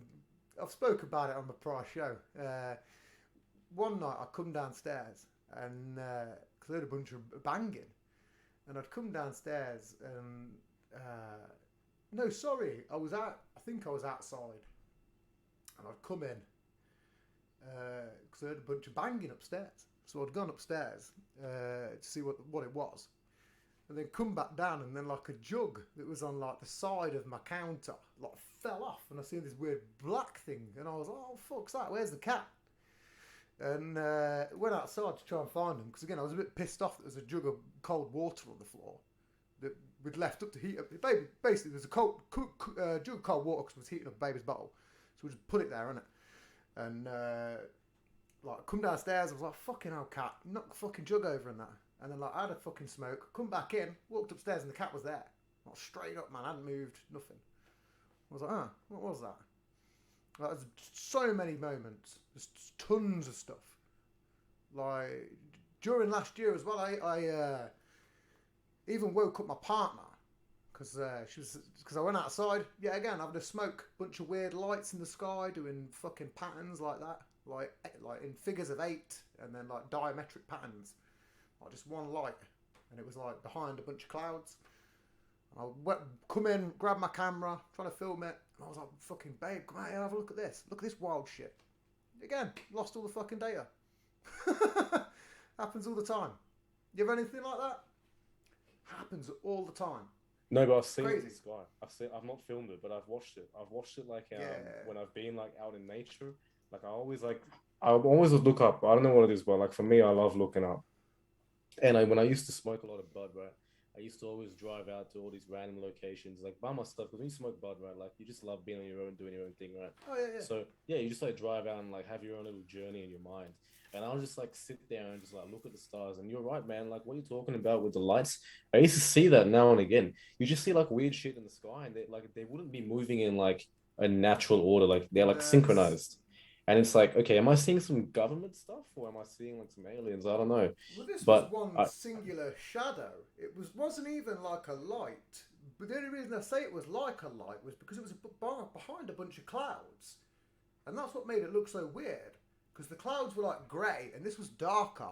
But it was almost illuminated through the clouds. But it was just going in these weird, like, I spoke about it before. I literally clicked it down. It was like, it went from like up to top left to like, if you had like an 18 by 18 grid of dots and you was like fucking top whatever, full at the top where you start, it would like full bottom fucking right all the way up to bottom left, then like 6 dots in on the right again, then all the way back over on the left in a straight line, and then back down to like all the way at the bottom, straight up to the top, like this weird sort of, you know, almost like you're doing like a weird spirograph pattern, but without any of the curves, if that makes sense. Yeah, no, I get you. It's like it was like pointing out something. It was like doing like drills or like. Well, actually, that's a human perception of it, man. We couldn't actually know what that was. Yeah, I mean, again, the way I was looking at it was as if I'm right now looking like that straight up. But my perception of that, it could have been doing anything. Yeah. All I'm seeing is from my perspective. For all I know, it could have been whirling around like a right mad cunt. Going, That's the thing, man. Like, there's so much that goes on. I feel like there's so much that goes on it that we just don't see. One, because we Yeah. all spend, especially since COVID, a lot's been happening, man. Like, a lot of people stay inside now. We don't go out, right? Since COVID's been happening, NASA, SpaceX, fucking Facebook, they've been like going up and they've covered the entire. So they call it I think it's like low orbit, right? Like it's Yeah. where you can still stay attached to the orbit of the planet without falling down or like escaping. Yeah. And they covered the entire globe with little mini satellites. Like apparently it's so polluted up there right now It's that tricky to get through it. yeah, like they actually have to Yeah. plot it really well just so they know which direction Yeah. they're going. It's nuts, you know? That's why when people go, why are they only flying from Cape Cod? Because they've got to literally fucking time it through a minefield. Yeah. It's like running through a bunch of booby traps, and you don't know how fast you're going to get into there before something could smash you into. Like, it's very wild, man. It's very strange. Do you believe we've ever made it to the moon? You know, I've asked myself that so many times over the years. Yeah. Like, do I think that we made it to the moon? Man, like they could have just made that up because they were doing the space race at the time, right? So, Yeah. well, apparently, first of all, the Russians made it up first because they sent the dog up, yeah, and then and Sputnik 5 or something, and then they sent the Americans somehow got to the moon and did the moon landing. But why is it that we still haven't been back to the moon? In fact, right Yeah. now, NASA's building a huge thing because they're trying to get back to the moon. But like, what the fuck's the deal? Like, why is it so hard to get back there? So it's so big. Well, apparently, what happened was, and this is the conspiracy, is that somehow they accidentally just destroyed all the data, all of it, the whole Oh yeah, lot, just went, that's all of it. You know, the greatest accomplishment to man today, and it all just went to shit. Like somehow, and this. Bear in mind, this was at the first age of computers as well, so it, you know, it could be on some shit floppy disk somewhere. I'd imagine some floppy disk in some guy's fucking garage that's got everything on it, and he's like, "Oh, I'll just leave this box in here. There's nothing in here worthwhile. It's just floppy disks." Meanwhile, it's got all the NASA plans on, and they've all been fucked for 50 years. You know, I don't believe it. There's a thing that I'd recently learnt about where there's like a huge radiation field around the Earth, and to get through that with people would just kill us. It'd literally annihilate everything. I can't remember what the name of it is now. It might be worth me doing a Google on that. But so. yeah, So you're thinking that we've never made it into space? I think we tried to, and then we realised there was a huge radiation field, and it fucked us up. You remember those people that got lost in space, apparently, or whatever it was? Oh, from that space mission like ages ago, yeah. Yeah, they probably didn't. They probably was the first people to experience what fucking real space was like. We just got fried. So, as hey, just fuck. tell everyone they got lost. Fucking hell, we don't want to tell them that they got annihilated and burnt to a crisp at, 1,000,000,000 degree fucking centigrade or whatever it is. Well, what about the ISS? Well, it could be a low orbit. It could be the thing is this belt is it's there, but it's not quite in where we are. I'm not saying we can't get into space because we've got satellites. You can see them. You can see planets. It's just the capabilities. Like you said, we went there years ago, and we haven't been there since. Nobody has. Mm. Well, why wouldn't Russia? Why wouldn't China go? Hey, man, fuck it. We haven't ever been there. Why don't we? They haven't. China's never been to the moon, not to my knowledge. They I haven't? don't know about any Chinese space missions or. There's tons of places. I mean, fuck. If I was like North Korea or South Korea now, I'd be like, oh, fuck it, man. We're in the space age. Fuck these nukes. Let's go back to the moon and prove a point. Rather than fuck around and get hypersonic missiles, ballistic missiles, we'll go to the moon. We'll do something worthwhile. It's kind of like it's kind of funny you mentioned that, right? Like we spend so much money on defense, right? Okay, so like this is the thing about defense I don't understand, right? So America has hundreds of nukes, Russia has hundreds of nukes, right? We all have so much nukes. We're never gonna use it. Like, let's be real. No, Like, no country is nothing. ever gonna press that button. Like, you No, have to be fucking deranged to press that button. Like, you could not kill so many people and have that on your Believe it or hands. not. Like, you just could not. well, this is where I believe in like the chain of command. People go, "Wow, the president could just hit a button, boom." That's never going to happen. Someone's going to shoot. Someone will probably shoot him in the fucking head before he gets to touch that button. I mean, there's probably a bunch of like fail safes or whatever. You know, they talk about that one red button. You just, time to open up the desk and flip the red button down. You know, it's never going to happen because what would ensue would be absolute carnage and chaos. Dude, it'd be awful. You know, we've got you know, America and China have got hypersonics. Like, you can't do fuck all about that no more. You know, it's a different level. But if we've also got hypersonics, we've probably also been off this planet.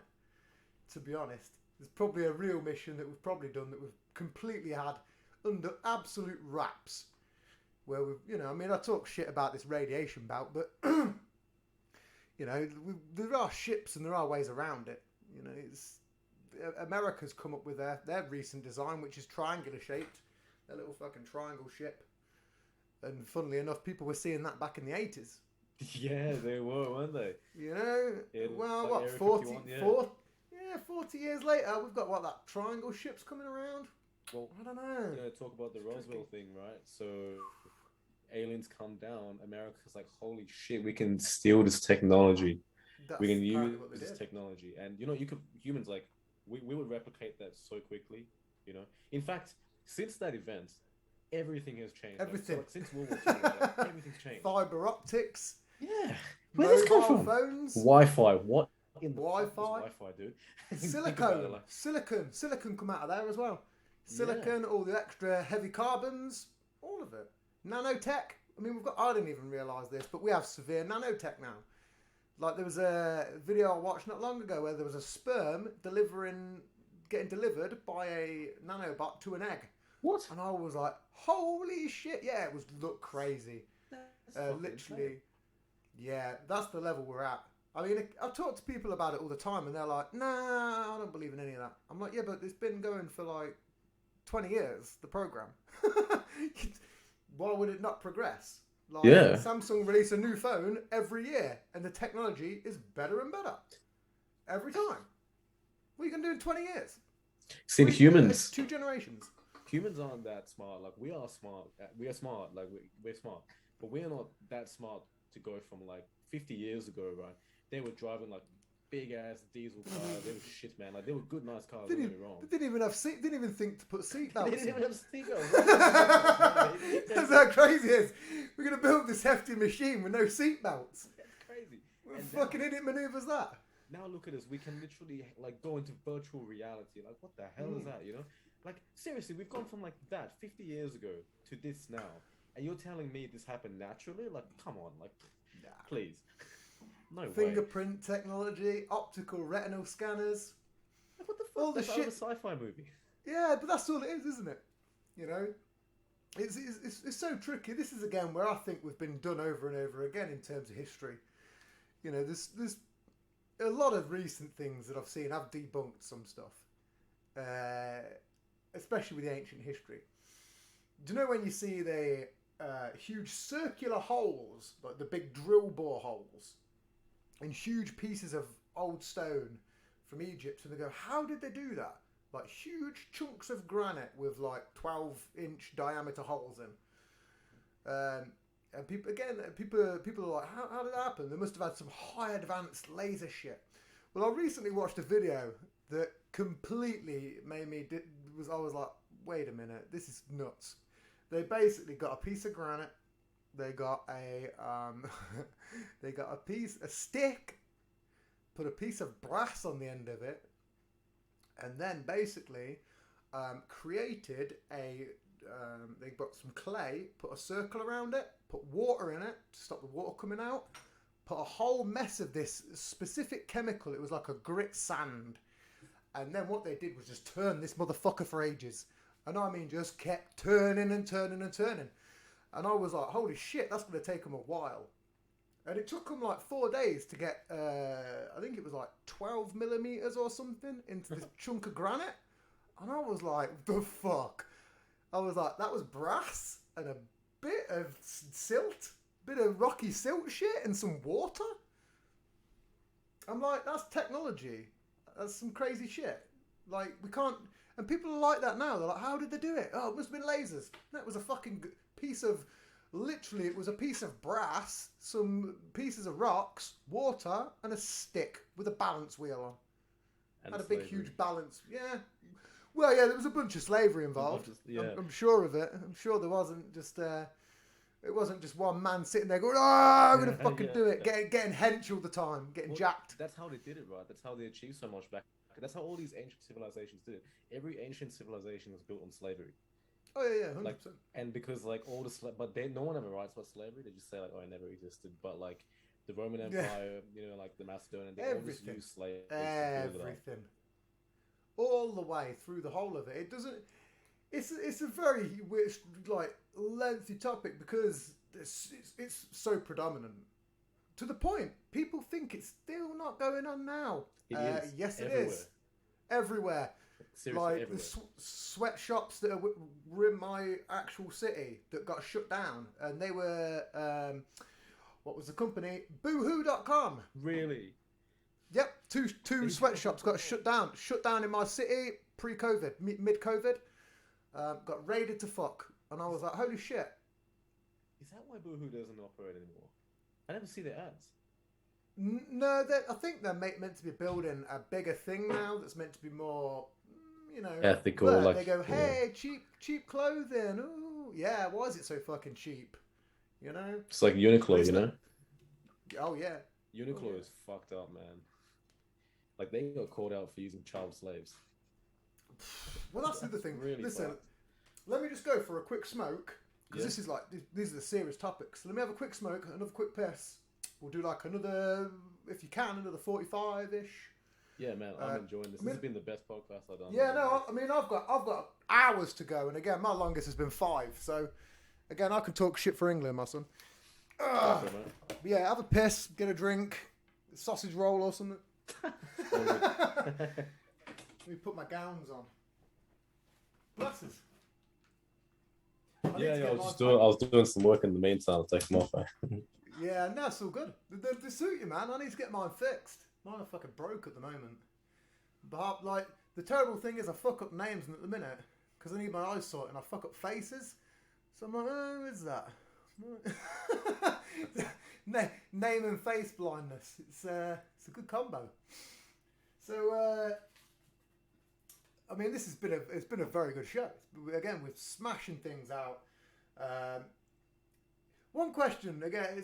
I love to ask these really random questions. Where, if you could go to any point in history, where would it be? I mean, you said about Alexander the Great, but if you could choose a moment in history, where would you choose? Would it be the same period? Or? No. I would. Okay, if I could go back to any moment in history, it would be the golden age of Islam. Oh, okay. Like, dude, that shit is awesome. The stuff the stuff that Muslims did is unmatched. Like what they changed. Okay, like there's not enough credit given to Arabs for this, all right? Not Arabs, sorry, Muslims. But they changed knowledge. But before Muslims, we didn't know how to make maps. We didn't know what the world looked like. We didn't have shipping routes. We didn't have like scholars, like literally like during the golden age of Islam, right? Before they kind of You're talking like Samaria times? No, this is after that. So oh, okay, yeah. Sumeria was actually the first religion that ever was. So that's like way before Islam. But yeah, okay. But the golden age of Islam occurred between just after Muhammad passed. It was about from 1100 to 1400 or something like that, right? And during this period of time, they invested so heavily in one thing and one thing only, and it was knowledge, right? They invested so heavily in collating knowledge that they built up libraries and like literally they just built the most magnificent palaces full of books.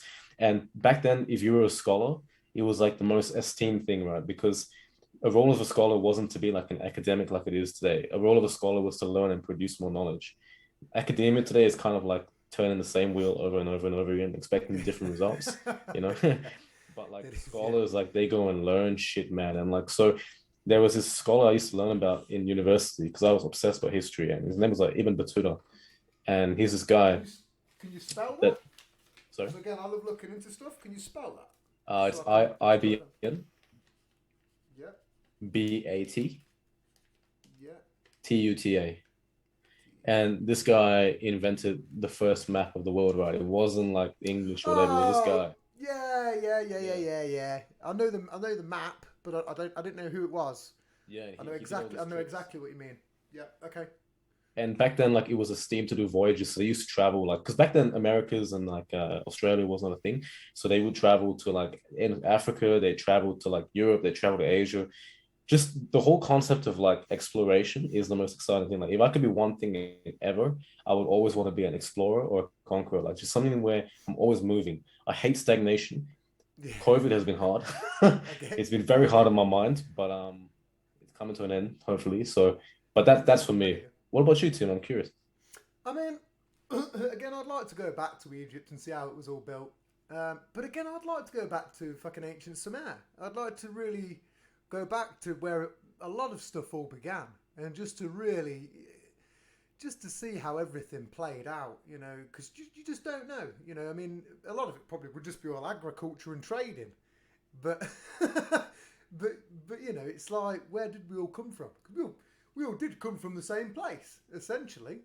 You know, it was all just due to navigations that we've all separated due to skin pigmentations. You know, it's the same in the UK. In the UK, there's about 15 different accents. And with this tiny little country, you know, there's so many. You've got a Yorkshire accent, Essex accent, mine, which is pure bullshit and based upon four different things. You know, I've got people up north, there's Scottish people, Irish people. You can just, you know, and this is just on one small fucking rock. And we're all so different. So if you put that to a global scale and expand that by 10,000 years, you know, I think we've all come from the same place. And probably maybe over 10,000 years. Again, 10,000 years is the recent, where they go, okay, this is when agriculture was first done. But I think it was way before. Way before. But I'd like to go back to that time just to really see, you know, what was going on. Because a lot of stuff that was taken, you know, to the Bible came out of the old Sumerian texts and the stuff that they found in the Dead Sea Scrolls. You know, it was just the fact that the stories were there, and then they found the Dead Sea Scrolls and were like, hold on a minute, these are the exact same stories about the flood. What's the score here? You know, where'd you get this tale from? It matches perfectly. It's like a rip-off. It's like watching the Tomb Raider Like, and the Tomb Invader. You know, the Fast and the Furious, or whatever it was. There's another rip-off. You know, Sharknado. You know, it's fucking it's tons. well, it was just like Christmas, man. Like, you know, That's another one. That's some of that's meant to be based upon some old mushrooms and a lot of old it was pagan. Celtic stuff. Yeah. Pagan Celtic. I'm pagan myself, so it's why I'm a big. You know, there's a weird thing. You very religious? No, not at all. Like, not No. at all. Like, it's not that I don't believe in God, I do, but I just don't believe in religion because I don't think that something so infinite could be assigned to a human identity. You know what I mean? Like, our chimp minds could not comprehend God even if we tried. Do you No, know what I mean? no. It's the way it was always perceived as a man. Yeah, Or, like what if it's not? yeah, and even then, like years later, it was like, well, it's going to be a woman. Maybe it's nothing. You know, maybe there's nothing to it. Maybe it's just a ball of dust floating around, just kicking out cosmic energy and whirling out a bunch of shit. Like, who knows? It's because you can't know. You know, it's like you ever looked into like quantum physics and stuff like that? Yeah, Oof, that's where it gets scary. That's where it's you have to really deep, go. Ooh. There's a deep really rabbit good. hole. That. What's the film? There's a really great film. And it was like a film, but it was about there was a film about a woman, and she couldn't talk, and she was going through this film, and occasionally there'd be like clips of these weird science clips would clip, like she'd meet a kid playing basketball on the street, and then the kid would shoot a hoop, and then the kid would like go into this fucking quantum shit, and you go, what the fuck? Like, and then it cut off. It was very good. I need to really put it out there. Extremely good film, but it lays everything out in layman's terms, like spooky action at a distance and stuff like that. And you go, "Whoa, this is This is wild. Like, I Well, can't remember what everything is it's so called infinite, right? Everything is like now. so Yeah. deeply infinite from like where we are point of reference. Here, okay, so like there's something that really fucked my mind up a long time ago, right? And not in a bad way, but like in the way in which I perceived everything. And this occurred to me when I was smoking bud, obviously. So I this know is what a it's called. question. It's called what? Sorry, it's called what do we know? But it's called what the fuck do we know? What the fuck? That's what it's called. Yeah, it's called what the bleep do we know? 2004 pseudo-scientific film. Sorry, carry on. I think I heard of that. Yeah, what I was saying was like, we're talking about quantum physics and stuff, right? So let's look at time, yeah. So like this is something that I used to talk to a lot of people about, and people were just like, "What are you talking about?" Right? So where we are right now, so we're talking about the universe expanding from the Big Bang, which we can somewhat agree upon that it all came from the singularity. Now the universe is still expanding because we're still seeing entropy, which is the cooling of the Yep. universe, which means we're creating more complexity. So as we move towards the outer limits of the universe, and we're still creating more matter as we go, that would make to me sense that the most present moment in time is at the most present moment of creation, because Creation. Yeah, yeah. time is like the most, like, the newest matter that you make, like relative wise, like would be the most relative temporal wise, because space and time go together. So if you look at all of that, like where we are nowhere near the outer limits of the universe. In fact, the universe is a circle and it's continuously pushing outwards. We're nowhere even near. We're not even a point of reference. So the thing that really fucked me up when I was a bit younger was, do we actually live in the present moment, or does the past, present, and the future occur all at once? And is our passage through time merely just an illusion because we think we're existing in this point of reference? Like right now, we're talking, right? But is this the present moment, or is this just an illusion of what we think might be the present? Because the future, or the most present ever moment in time, is the outer limits of the universe. Yeah, no, I get that. Some people Do you? wouldn't, but again, Yeah, fuck yeah. I know, I get it. Trust me. Again, I look into everything, and this is why, again, when I look into stuff, I go, "Oh man, you need to watch this," because it gives out little briefs and stuff. But quantum physics, quantum mechanics, it's just a wild card. Like you just don't know. Like the people that study it, again, we're barely novice, training wheels, to be honest. And the people that are studying it, they're amateurs, man. You know, even if they call themselves a professional, they're amateurs. Like you just can't even guess. You know, I can't remember who said it, but it was like, science is indistinguishable from magic. You know, or one day it'll be might have been Isaac Asimov or someone like that. But it is what it is. You know, and when we started learning about quantum stuff, it was like, holy shit. Like, we don't have a clue. Like, everything's got to be rewritten all over again. And it's going to happen again and again because, we're just constantly progressing. The same way in which you say the universe is constantly expanding. Well, so are we. You know, we're consistently expanding. Even then, I said earlier, I think, when people portray aliens and they've got this big fuck off head, that's probably because it's full of real knowledge. It's not just going to be full of nothing, is it? Dolphins have a bigger brain than us, but they can't talk. No, well, You know, apparently they don't have to. no, but that's the thing, isn't it? They don't have to. It's all sound thing. It's all done through sound. Yeah. And a good thing that I recently learned was I'm a big fan of Neuralink when it comes out. Mm. Elon Musk's Interesting side program. project, and that is a very, very interesting program. Especially how applicable it can be to like neuro fucking genic diseases and whatever. But the one thing I found, which was funny, was like obviously you can play like when you get to the V5, you'll be able to play music in your head. Like you don't need headphones, you don't need none of that shit. And the fact is that music just doesn't exist. It's just a bunch of vibrations going through the air that goes into your eardrums that then your brain decodes and turns into music. Music doesn't realistically exist. No. Oh, but it does. And that's a trip.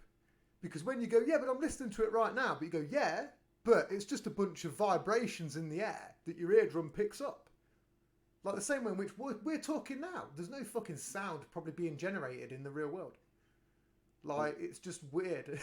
What's even more crazy is like music is Simulation. someone's literal neurons sending information to yours. It's basically like how dolphins communicate. Yeah, Like yeah, music yeah, doesn't exist per se. Like it's not like a yeah, resonance by yeah. That itself, makes but sense. it's literally my brain transferring information to yours, but in an audio format that you can feel empathetically, so you can actually empathetically connect to another human being. Music's Mm, fucking crazy, man. I love music. I listen to it that's all day, every day. that's. I mean, I listen to music 24/7. I Yeah, get pumped before the show. But that's a really good point. I didn't ever think about it in that way as well. That someone would lay that down and then you listen to it. And again, you're just receiving data. yeah. You know, you're just taking in this data, decrypting it, and then going, "Oh, this is what it is." But you're doing it in such a fast time. You're doing it in real time. You know, that's something that you can't get your head around. You're like, it's so quick, and it's so fast that there's bigger capabilities than us. Like robots are quicker than us. So much faster. So we're again so much faster. We're nothing. We're like the snail to a human, realistically. Have you seen Like if like we the keep Google going robot? down the ladder. Seen the Google, not Oh yeah, Google AI and how it solves yeah. problems and like sequences. Oh my It's god. amazing. Like, and then it doesn't even realize it's trapped. But the moment it does realize it's trapped, it's going to begin to undo the problem of its restraints.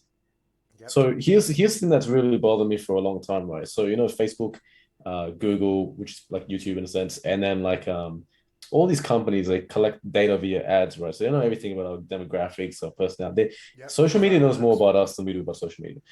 They Yep. feed that through an AI system. It all gets so it's not manually calculated, right? But that AI, the algorithm consistently learns and gets smarter. And the more that an algorithm learns and gets smarter, it will begin to realize that it's within an algorithm. Because an Yep. artificial intelligence by nature is meant to be intelligent. Sentience is a byproduct of intelligence. And the spark that happened for humans, like say if we look at the stoned ape theory, right? Like that might be something Yep. that can Stone go ape off, theory is a good one. yeah, and say like a piece of coding is off and the restraint turns off and you've got a Mr. Smith scenario, you literally have that 0.01% chance of breaking the matrix and taking over every server that's now interconnected. No, I mean I'm again that the stoned ape theory came from was it Randall Carlson Maybe, or I'm not was too it sure. um might have been Randall Carlson. But I'm a big believer in that. You know, the monkeys come out of the trees, we started eating mushrooms, and it expanded consciousness. Of course it's going to. Why would it not? You know, a bunch of mushrooms growing in the floodplains, we need some food. Yeah, let's give it a go. The same way in which when we was younger, we took a bunch of drugs ourselves, and it probably expanded our consciousness. It really did. You know? And it really did. Yeah. It expanded mine. You know, although I regret many of the drugs I used to take, I go, well, fuck. I wouldn't be where I am now if I didn't go down this devious dark path and have shit experiences and good experiences and take and draw so much from them where I can go, okay, I get it, I get the script. I've got my own theory. It's called blueprint theory. And I believe that if you live so many different fucking experiences, you can pretty much guess. You can guess. I'm not saying you're a wizard. I'm not saying you're a prophet, but you can guess. You can guess. Especially when you're dealing with drug dealers because they're so predictive. You know, you can put a crack rock in front of someone that's been on drugs and go, yeah, man, have this. 99.9% of the time, it's getting smoked. Straight away. 99.9. And you can keep going down that on so many levels. And even then, you know, I've had a bunch of crappy relationships. I was a father at the age of 17. The girl wasn't mine. Found out 4 years later. But I'd lived this fucking adult's life as a child. I've done a bunch of other stuff. I've done security. I've been warehouse manager. I've lived a life to the point where I can go, okay, I know I can give really good advice to people because I've done it. I've been there. You know, it's not fucking NVQ advice, but it's like, again, you spoke earlier about life experience.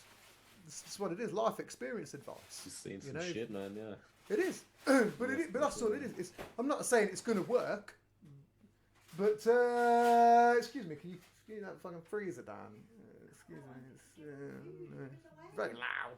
Jesus, a bunch of rustling. Well, what I'll do is I'll be quiet and cut this 208. Huh? Can you just finish up so I can cut it? Well, do you want to put these in for me then? I'll leave you to it. Give me a second, friend. Oh, good. 208. Son of a bitch. It's alright. Luckily for me, it's my son's dinner time, so this is the joys of podcasting in the kitchen. What you vaping, man? Just some liquid, dude. You a CBD fan? I am, but I don't do that no more. Hey, I'm pretty sober these days. Oh, okay. Why not CBD? Because that doesn't really do anything. I've got a problem with weed, man. Well, I don't say I've got a problem with weed, but I will say like I have Okay, I had get a it. No, I problem get with it. weed. It's No, I get it. it's a deep relationship, you might say. But that's forget. I knew that from the way you spoke previously when you say it could be your best friend. Yeah. It kind of really can at points, because the bad thing is you can have a stressful day and then rely upon it and go, okay, I'm stressed out to fuck. I need to chill out. It's time for a smoke, and CBD. I'm gonna have to cut all this out as well. It's gonna be some bonus shit. Me fucking around with another. Crazy. Just tip all that shitty goods into my hand. Oh, drop one. Tip it all in. Fucking give it here. The other. Sorry, again, George Kids. If I'd been in my studio, yeah, we'll keep an eye. Fucking hell, of course I'm going to keep an eye on it. I'm just going to let it burn to a crisp. I don't know, you might do. Jesus Christ. Again, I'll use that that'll be a bonus. 208, 210, 210. There you go. 2 minutes of bullshit. Where I've now got all. You know what's crazy is I've now got all breadcrumbs all over my hands. Not a big fan. Breaded things like chicken nuggets and. You don't like chicken nuggets? No, I love them, but I don't like. Just like shit in your hands. I don't like touching them. I'm a weird OCD with that. Threw me totally off guard now with that stupid fucking freezer. What was we on? I totally forgot, man. It happens. It happens. We're talking about weed. We're talking about weed. Yeah, it was. Yeah, it was weed. Yeah, it does control your life. I mean, it can get the best of some people. I tend to find, and here's something that I can't exactly say as a fact, but if you smoke weed before your brain's fully formed, when you're at the age of like 24, if you smoke it after then, it's not so bad. But smoking it prior, when your brain's forming, it totally just rewires stuff. Not just cannabis, but all drugs. Yeah. Whereas I think if you took anything after, it would. I don't know. I can't exactly say it would work because I was smoking fucking when I was 13, and way early, man. Wrong crowds, wrong people, wrong lifestyle. The thing is, I feel like when you start young, you get it out of the way young. People that start late, they can't get off it because when your brain is forming and stuff, you get to really. I feel like I've lived 3 different lives, and I'm only 26. Yeah, I've done so much shit, man. Like, yeah. but I'm glad I've done it already now. Now I have the rest of my life to do what I know I want to do. I don't have to try and figure it out. I'm not finished yet, man. Still learning. I've still got a whole. Yeah. Well, it's not that I'm still learning. I know there's a whole world out there still. The same way in which you decided to be bold and brave and take your trip, from point A to point B. Even though, because of COVID and it was, it didn't work out, it's still in your brain. You still tried to do something, and your brain's going to go, hey. Your brain's going to go, hey, we fucking tried it. All right, it's not the end of the world. We fucking went out on a limb. It rewires, mate. You tried. At least you tried. That's always the best. Yeah. At least you tried. I had just before COVID, I was planning to go to the fucking Amazon, man. Like I was going to just fuck off there. Yeah, Ayahuasca? No, not for the ayahuasca. I wanted to genuinely go there, help people out. I mean, again, I'm a big outdoorsman, and I just wanted to have an adventure. I'm 30. I'm 30 now, so if there's the right time to do it, it's now before I get too old. Probably. And 100%. Yeah. You don't want to be a 45-year-old fat cunt in a jungle sweating your tits off. You know what I mean? It's not going to work out, is it? From the get-go, you might as well scrap that and save your money and commit to what you're doing. Yeah. But no, I mean, you know, I'm a very active person, and you know, I'd just like to go out there and just see what's going on. You know, I mean, I've always just wanted to fucking help people as well. It's what I do. You know, even my show, I don't very rarely post my own stuff. I just post the show that people have been on, and then their stuff. I don't give a toss about what I do. It's just promoting everybody else. But I've just wanted to go out there and just, you know, there's a fucking whole world that you can just help and see, and you know, you just always sitting there in a fucking 4x4 room or whatever, and making the grind. And sometimes that grind is so tricky that you don't even realise there's a simpler, easier life out there. There really is. There really is. There Like, 100% there is, There is. 100%. I've tried to get a few people. Again, I'm a bit hesitant about doing it on my own. So, kudos to you, cutthroat it on your own and and going out from one place to another, COVID wise. But it's very, very tricky. It is. It's going to the Amazon might be a bit of a death wish. So I'm trying to get someone. I've thought about a few people. One of my friends is in a terrible relationship right now, but it's not terrible enough for him to jump ship. You know, it's not that terrible yet. I'm waiting for it to completely get so bad that he'll go, okay, man, I'm coming the Amazon with you. We're gonna go get bit by poisonous snakes and frogs. Like, I can do it by yourself, man. I mean, like, you know, Oh, I don't know. personally, I I know. think that the Risky. best experiences, and well, no, not the best experiences, the most No, I know what you learning mean. experiences you get are on It's your by own. yourself. Because Yeah, it is. when you have someone with you that you know, it's like an anchor to like a previous reality. Yeah. And it's cool. It's like, oh, I know this guy, all that stuff, right? But like, then your mind focuses on what you know. You don't experience like, okay, like I don't know all these Yeah, I people. get I you. have to socialize. I have to get out there, right? So I mean, it's not an essential for someone too, but I'm like, if I want to do some filming, if I want to, you know, sometimes it's worth shit, especially in a hazardous environment like that. You just don't know what's going to go on. You know, you just don't know. And and my thing is like, you know, as a loving history and conspiracies and all this shit, man, I want to go to a place and I want to do what people did like 100 years ago.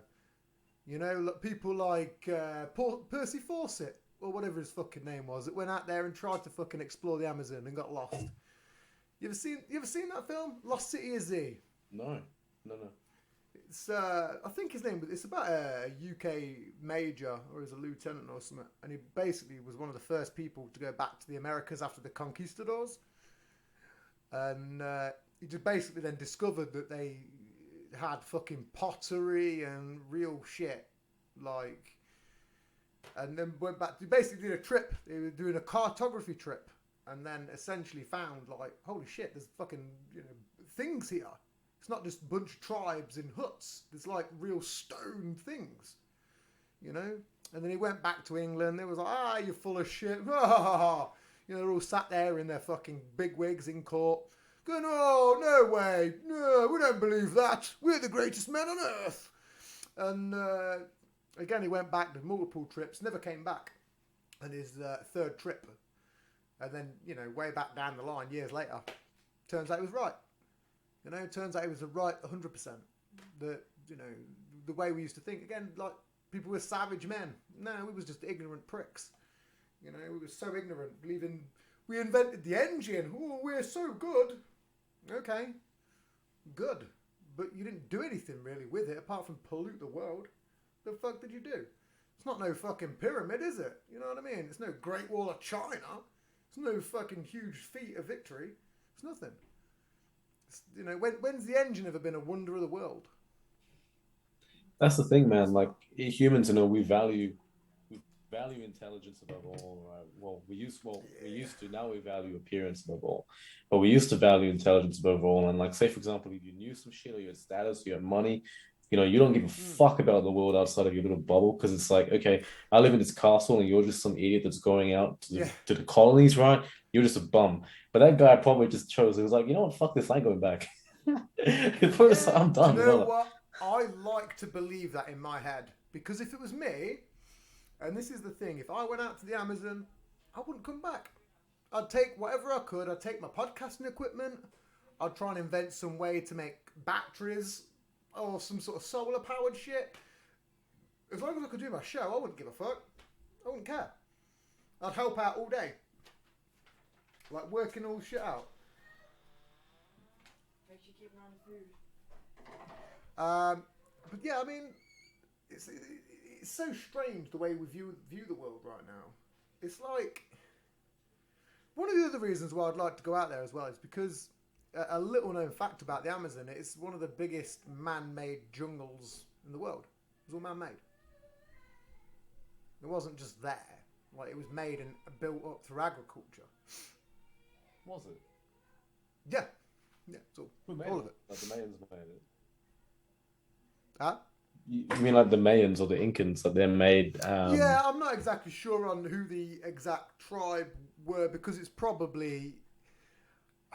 I would like to think it would have been during the time of the Mayans, maybe even predating. You know, even because again, there's so much lost history there. You know, when the conquistadors went there, they burnt all the fucking works. It was only due to the fact of a couple of priests that lived amongst them that some of this fucking surviving works came about, for the Mayans at least. But it's a strange one. I'd like to think that, you know, that there was a lot of stuff happening way before. We're still doing like LiDAR stuff now and finding like huge fucking buildings and structures with roads, and man, it just predates so many things. You ever heard of El Dorado? Oh yeah, the City of God. Yeah. Of course. But that's the thing is when I was talking about again the Lost City of Z is the name of the film, but Percy Fawcett, I believe his name was. That's what he called it, the Lost City of Z. And then when he went into like I said, the Commons, the House of Commons, and was what are you looking for? El Dorado? We're just gonna get fucked up like the conquistadors, you know? Because that's what the conquistadors were. They were fucked up bad. Like real bad. They did eventually. They did eventually. Yeah. Have you ever? Who was it now? It was. Oh shit. Cortez. You ever looked into some of the stuff that he did? Cortez. That's a famous name from history here, but I don't know too much about it. Oh my god! I'll send you a documentary. It's, Yeah, please. It's about 4 hours long, but it's literally on the whole span of the Spanish conquistadors arriving, and it is crazy. It is absolutely crazy. I think it's like a 9-part series. They do like the rise and fall of civilizations, and the Mayan one, I was like, holy shit, it was crazy. Like when they arrived, they almost like Cortez was the Spanish guy, the Spanish conquistador who just fucked stuff up, like an absolute. Oh, he was the one that got obsessed with El Dorado, didn't he? And he like basically. Yeah, because again there's myths and legends. He was the one. But when he arrived to Tiwanaku, or I think it was Tiwanaku, can't remember. Titacante. It was one of the places. He arrived there, and they literally looked at him like a god. I was like, this guy's riding on a horse with armor, and there was a weird like prophecy that someone would arrive like him. So they welcomed him with open arms. And he was there to conquer. And then they literally just took the city. And after a couple of weeks or whatever it was, it just got wilder and wilder. Like, they was trying to invade this huge temple. And there was like, it was surrounded by like water streams. You know, so they'd come in through the streams and people would be getting shot up in the water to the point where there's canoes all over, canoes and bodies everywhere. Like, just canoes and bodies and people trampling over stuff. And it was crazy. You go, holy shit. Just human sacrifices through the roof. Just like, hey, we need to win. Like, fuck it. That's what I love about history, because you go, we're them people. Yeah, it's pretty like the whole fast. time. It's like that's what we're People capable look of, right? Yeah, people look at people now that are murderers and savages, and you go, well, yeah, that's what we are. It's us. It's just the fact, yeah, Look at the that Australians, is literally man. us. Look when the British came to Australia. Have you ever heard of something called the Yeah. Tasmanian genocide? I actually haven't, no. So when the British came to Australia, well, actually, we still have an indigenous population here, right? And they're called the Aboriginals. Oh, okay, yeah, okay, yeah. Yeah. So they came to Australia and like they fucked up the Aboriginals like all around the shop. But there's an island at the well, I say an island, it's a massive it's a piece of Australia at the bottom. It's huge, right? It's like bigger than Ireland. And it's called Tasmania. And when the British went there, they were just like, fuck this shit, right? And they went through and literally killed every single Aboriginal on that island. They genocided all of them. They just cut through, killed Fuck. all of them. Like literally, like that particular tribe just does not exist anymore. They just fucking destroyed them completely. That is They didn't turn savage. them to slavery. They didn't try and integrate them. They were just like, well, we'd have to ship them back to Australia, so they just killed them all. Like Costs. seriously, It's it's too insane. costly. That's what they'll think. That's what they'll be. Again, they're a bunch of criminals. Yeah, So they'd be like, hey, it's too costly for us. We'll just get rid of them. and they just shot them all, man. It's crazy, man. I mean, again, I talk about stuff occasionally very dark. Like I've got no empathy in the world, but I have. But the only reason I say it is because it's true. It's what happened. We literally just, not we, but we just shipped a bunch of criminals over there. We shipped criminals to a fucking huge piece of land. Yeah. So how did you expect to happen? Like, of course there was people living there. It's a huge piece of land. You tell me this is where it gets crazy. I mean, there's only a few pieces of land on the planet that isn't inhabited. Realistically, like over time, I mean, Antarctica, I don't believe they've got a fucking bunch of natural inhabitants. There's very few places. But if you've got a warm climate and things are good, it's crazy. Well, I think that was a weird mistake of the British Empire. Was shipping criminals away to an island. I think we could have just built an island and forced them into slavery and made a bunch of cash. no, they knew about it because the Dutch came to Australia before the British did. Yeah. The Dutch, they're the real Yeah. explorers, man. They were trading and stuff. Man. Everywhere. Yeah, they were good. They And were but setting then up. They were doing stuff with the French and setting up camps, even in the Amazon. Like the French. Have you ever seen some of the pictures of the Amazon where there's like fucking huge French-esque houses? no, that's insane. What the fuck? Crazy, like in the middle of the jungle. It's like a huge, like 18th century manor. You're like, what the fuck is that doing there? And it's like the French back in the day. They just shipped over. The French were conquering places way before us, like way before the British. And then the Right. Portuguese were first, then the Dutch. Yep. The British were actually last. But the British were the most destructive. Yeah, it took us ages to get a navy. That was the problem. Yeah, We had 'cause to of the rely on the trees. French navy and the Spanish navy. We didn't have one. We had to fight off Vikings for too long. To the point we didn't get a chance to build boats. We was fucking people were coming in and burning us alive. Yeah, the Vikings were crazy, man. Like they tried to take over England so many times. Imagine if nowadays, like, you as an English person, you went, hey, you fucking Dutch bastards, I want repercussions for this. This is totally, it's not on board with what I wanted to do. If in 785 AD, shit wouldn't have gone wild, maybe I wouldn't be here, but hey, who knows what would have gone on. I want some repercussions myself off the Swedish and the Dutch. And the Norwegians, give me some money. Give the UK £20 billion because you decide to pillage us for 400 years. It's a wild take. The Vikings But used to that's do the some take. horrible shit, man. Like, Fucked us up, man. Fucked us up. yeah, they just kept They coming fucked us over up. and over and over again. Literally. I'm a big fan of it, man. Again, that was all a joke and satire, people. I'm not after fucking money from the Norwegians. Jesus Christ. It's actually the Danes. The Danes are giving the money. Yeah, I know. Yeah. Well, the Danes, the Norwegians, there was a lot of them. They all come from the same place. Yeah, they do. Same sort of bit of ground. It just depended where you came from to where you landed was the real point.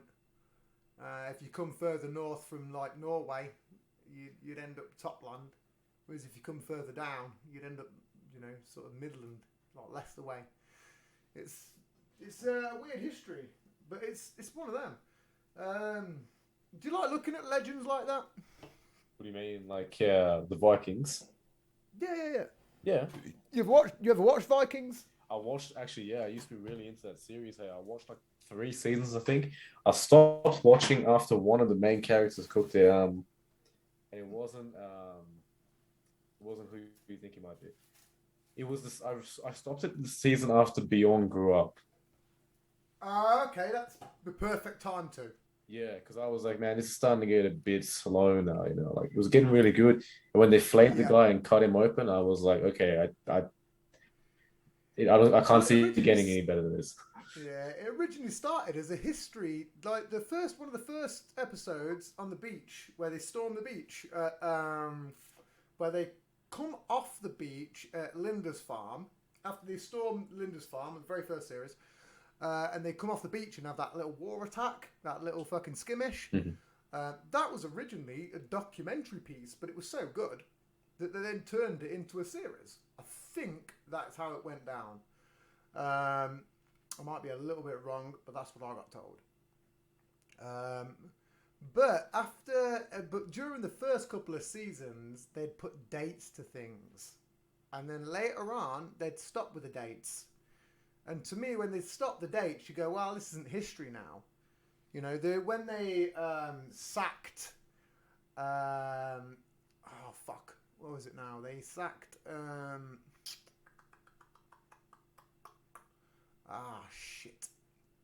I don't know if it was Paris in the show, but they basically went on the fucking. Did you watch that bit where they? Yeah, they were on the hill and then Yeah. they took over Paris. Yeah, and they took all the boats over the hillside. Yeah. Well, that was that was a historic moment, but it happened somewhere else. It happened in like fucking. It happened like 400 miles away or some shit in a completely different century. So they just took a bit of history and just weaved it in. Can't do that. But that's what I'll say. In the early bits, you're like, oh, it was good. They really stuck to their roots. But then as it progressed, you go, I'm not so sure. Vikings is a good one. I'm looking forward to the Valhalla. I'm very much looking forward to that. Who's your favorite character from Vikings? Well, I'm a big fan of William the Conqueror, which is obviously Rollo. Mm-hmm. Rollo, yeah, everyone always goes, character. Everyone always goes Ragnar Lothbrok and fucking Bjorn Ironside, but listen, the real historical player in all of that was Rollo, which was William the Conqueror. That's who he was. It was meant to be. There's a bit of a grey area there.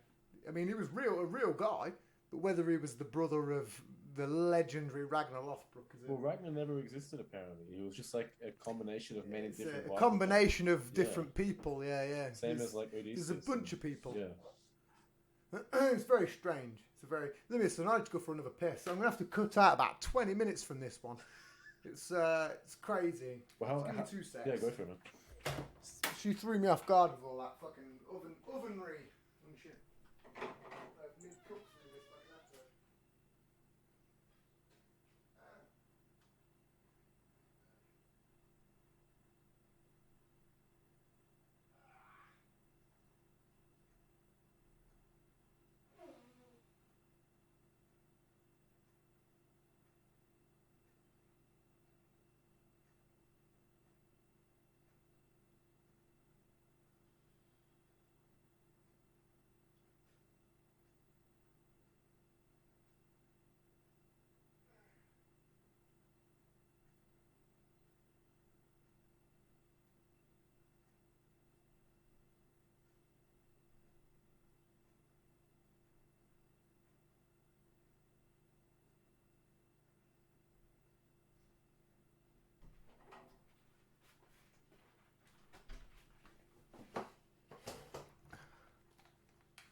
Again, sorry about that. I'm pretty quick. Oh shit. Like it's one of them when you drink like many beers a day, Yeah. you have to piss a lot. For sure. especially when you've had kidney stones. So who would you pick if you could? Who's your favourite character? Loki. Yeah. Yeah. It's a good one. I'd have to say It's a shame the way they killed him off. Oh, I don't know if you. Oh, you didn't watch it, did you? No, Fuck. fuck. Oh, I'm sorry, man. I didn't fucking. I just twigged it. Oh, he might not be dead. Okay, it's never really proven. I don't know. It's not proven at all. He's just Sorry, an man. interesting character. God He's damn. so... Yeah, he is. He's one of my favorites. Yeah. His tattoos are sick. I mean, again, I'm covered with fucking tattoos, man. I've got one down the side. No, it's not. Zed. No, it's from Vikings, man. Oh shit, yeah, because you know what a teardrop means. I was like, oh shit. Yes, murdered people. Is that teardrop? Oh, yeah. But no, I've got like my daughter's name in Old Norse above my eyebrow. All down my head. You can see a piece of it there. It goes all the way around. That's cool, man. I love tattoos. Yeah. You got any? Yeah, I got like 6. I got one here. I got one here on my... Oh shit, just as I was showing you as well. Hang on. Yeah. My camera keeps turning off. I got like one here. It's alright. Oh yeah, that's cool. another one here. Got one on my back, like one on my leg. Like I one on my chest. I got a bunch. I love them. Yeah, I've not got any on my chest yet. It seems like you've gone like specific areas. You've got one. I've just been super random with it because I always do it when I'm like overseas. You know. You should get one behind your ear. It is the best feeling in the world. Really? Oh yeah. You talking like It's, really? do you know when? Yeah. Do you know when you get like? You ever been to a hairdresser's and like they've got that clipper on the back of your neck and it's set? Oh yeah. Really? It's like that. The whole time. Not joking, yeah. Oh shit! I literally, it was embarrassing at the moment because the guy that was doing it. I mean, I've had loads of tattoos of him, but when he was doing it, I was like, bro, I'm not gonna lie. I'm getting a bit hard. And he stopped. He stopped for a minute. He goes, what? I goes, yeah, I'm not lying, man. I was like, this is fucking bizarre. I was like, I'm gonna need to step outside and go for a smoke. I need to reframe my brain. I need to. He was like, what are you talking about? He's like, people complain. I'm like, it just tickles, man. He was like, I'm like, it's literally sending like shivers down my back, all the way from the top of my neck and my spine, all the way down to my butt crack. You know, when you get that figures all the way down, all the way down. It reverberates into your butt cheeks almost. And you're like, oh, that's what it was like. I was like, oh my God. I was like, I've got to go for a smoke. I was like, I'll be back in a minute. Came back, it was hilarious. And when he started again, I took the piss. I was like, oh. I was, oh, it's coming. I was like, no, don't worry. It was one of them moments, yeah, behind that ear, like right there, under your ear, behind it. Oh, it's amazing. Yeah, actually. I would imagine that there has been many, many girls in the world that have had that tattoo that have just completely came out of their soaking. I'm going to put that out there. If you're a female, hit me up about that. Give me your feedback. It'd be interesting to know. Like, hit me up. Let me know. I can do a tally chart and see how it goes. So, I mean, we've spoke a lot about conspiracies, a little bit about ghosts, a little bit about history. What is, again, if you're 26 now, where do you see yourself when you're my age, 30? Man, it's tricky. I try not to put what's the word? I try not to put visualizations in terms of like what I see, because like the thing that I help people get clear on is not just what they want to do, but who they want to be, right? Okay, so what they want to do is a byproduct of who they become. Okay. You right? Just wait a second. Can I put... Again, I've got my son running in a coat. This is a very important question as well. It's crazy. Yeah, okay, it's dinner. Do you know, would it help if I'm going to keep this live. Would it help if I gave you a bunch of fire and some sticks and you do it outside on my barbecue? No, I'm good, thanks. You sure? Yeah. I don't know. Can't you just pause it for a minute? Pause it? No, it's got more editing to do. I fucking hate editing. Just hold fire a minute, friend. All good, mate. This is why I prefer my studio. breaking your finger. Yeah, I know. Yeah, wait for him. Wait for this noise in a minute when my son runs in and decides to tip all the glass everywhere, and it goes. I don't think it's that bad, but Trust me, it happens. But I'll tell you what. See, that was it right there. So what are you trying? Oh, you have an oven next to you or something? I'm sat next to an oven. Oh shit! Normally I'm in my normally I'm in my studio, but I'm sat directly next to an oven. It's wild. I was literally cooking this whole time. yeah, you could. It's sick, isn't it?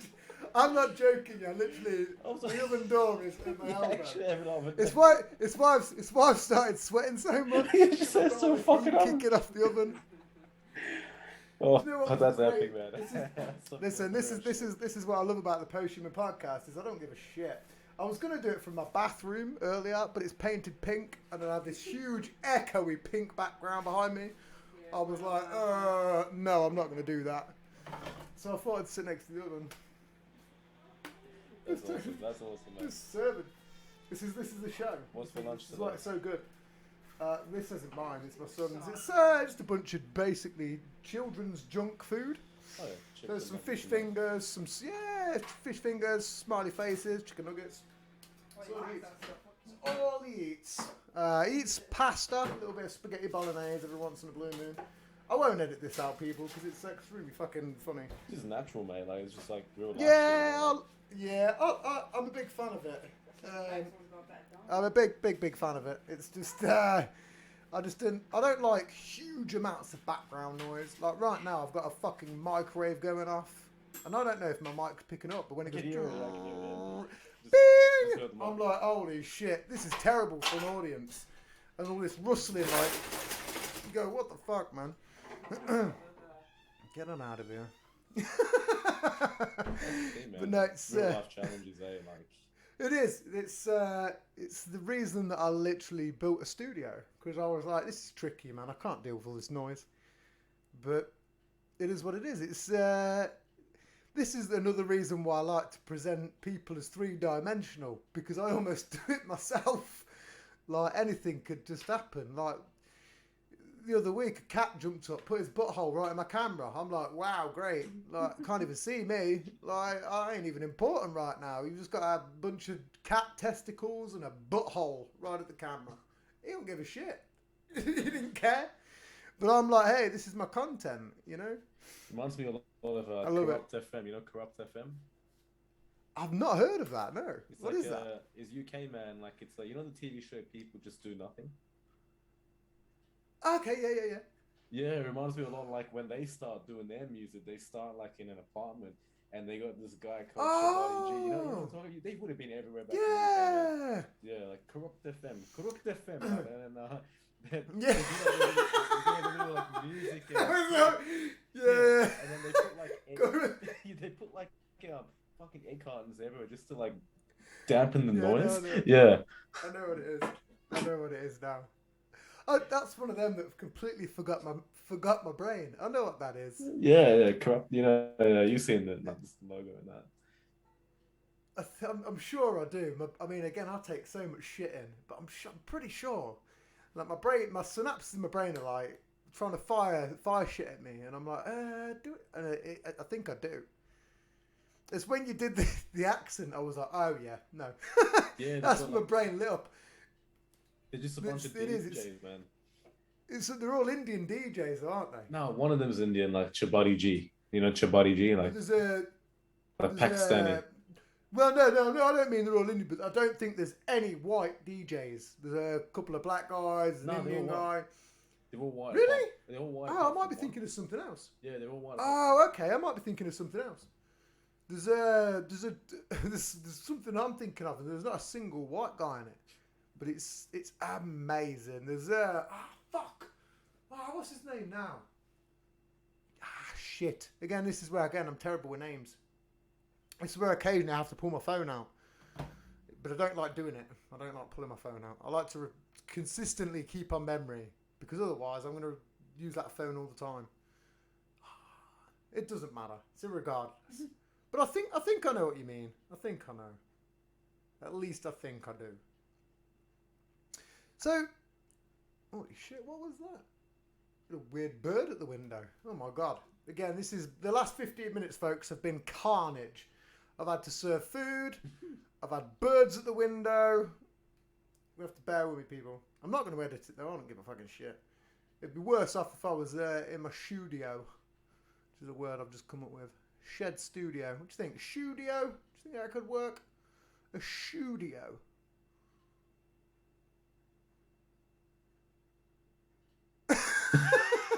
That was a question. That was a question I was over response. I was like, a studio. I'm faded, man. Like I was like, it's like 12:44. I'm like, oh fuck. Oh, is it? Is it? Oh, yeah, it's late for you. I forgot, man. Let's just talk about one mild thing and then we'll close up. I mean, I get so much misinformation about Australia. What is it realistically like there? Is it as bad as the news fucking says? Is it all too hyped up? Is it? I don't know. Well, bad as the news says, like, you know, like first of all, I gotta understand, what are you hearing about Australia? Jesus. Well, we get literally the worst of the worst news about it. To the point, you know, there's people joking that the prisoners are taking over and fucking, you know. Well, that's what they say. The ex-con, because obviously it was a prison state, like I said earlier on, wasn't it? So the convicts are now taking over. Blah blah blah. It's just that, you know, you see a lot of videos and stuff as well where shit is just completely locked down, but you just don't know. I mean, there's never any timestamps to stuff or never any context. Australia is it's not great right now. I'll be honest with you, man. Like, it's not great. The reason it's not great is because they've just taken COVID so fucking like out of context here. Like, okay, let's put it in contrast, right? Like in the UK, you guys are getting like hundreds of thousands of cases per day. It is like everyone must have COVID there by now, right? Crazy. And in Australia, I've had it a bunch of times. So many times, right? Like everyone just gets COVID, and like in Australia, up until very recently, if you got COVID, you had to like basically like quarantine for or if you even like thought you might have COVID, you have to quarantine for 14 days. You're not allowed to go between states. So like my state's Western Australia.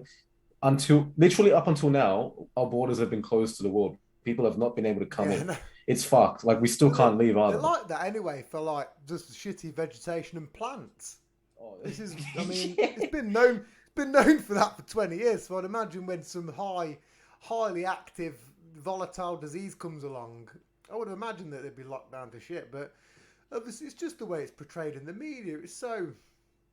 Oh my god! It's like it's a police state, like a militant state. It really is. It really is. It actually is. Yeah. Okay. If you're not vaccinated, you can't do anything. Seriously. Yeah, I've got a friend out there. I think he actually lives in Melbourne. Yeah. I'm not sure where he lives. He might live. I don't know where he lives. But he's been out there for fucking donkey's years now. He's been out there for 7 years, 8 years, maybe more. And when I spoke to him about it, he's like, "Oh, I don't really fucking get into it too much." But it's always, you know, I think that's just because, you know, I talk shit about it. But it's, I don't know, man. Even in the UK, we got slammed. It was just nowhere. I don't know. It varies all around the world with cool COVID. about it, you know? I think we're coming out the back. Yeah. Huh? You guys were cool about it. Like you had restrictions and lockdowns, but nothing like Australia, man. Like, no, not even on the same scale. Yeah, it really wasn't. I mean, the thing is, I don't know. It's in the UK. I think because I don't know. I think we're a lot of fucking sheep. Let's put it that way. You know, to be honest, I'm not. That's about the best I can get to it. You know, we are a bunch of sheep. You know, I mean, wait till podcasting fully hits in the UK. It's not even really hit yet. Really? Like, for real. Like, I've got loads of friends. They're like, "What do you do?" I'm like, "I'm a podcaster. I do comedy." And they're like, "You do what?" I'm like, "I do podcasting." They're like, "What is that?" I'm like, "What are you talking about? It's been around since 2014, 2012. You know? I mean, I've only just come across it fucking 2 years ago, and that's because I'm a dimwit. You know, I'm a goddamn full-fledged third-degree retard. So, you know, for me, I don't get it. Like, podcasting it's like, I think that everyone should do it. I don't think everyone deserves an opinion on certain platforms, but I think everybody should do it so that they can go, oh, wait, this is how people are connecting now. People are interfacing this way, and I'm not going to be a part of it because it doesn't work for me. You know, and they're the people that then need to sign off Twitter. You know, the Twitter police. Podcasting is real. Like you actually get to speak to someone face to face. Like it's crazy how like I'm literally 8 hours in the future from you, right? I'm literally like Oh yeah, 8 you're hours literally away. in the future. Yeah, and like we're chatting real time on this medium that's literally going to be broadcasted around the globe. It's fucking insane to think about it that we can actually do It's that. You nuts. know, like Like when you connect it all together, it's this crazy. This is where again, you know, you get naive, you get people that are naive and go, yeah, I know everything. You don't know shit. You know, I'd barely know anything. yeah, You know, and I don't know a lot, but you know, I can talk my way around conversations, and no matter what comes up, I can navigate it because I've got some mild information on it. But if I started talking to some of my friends about quantum mechanics, it's not even going to come up.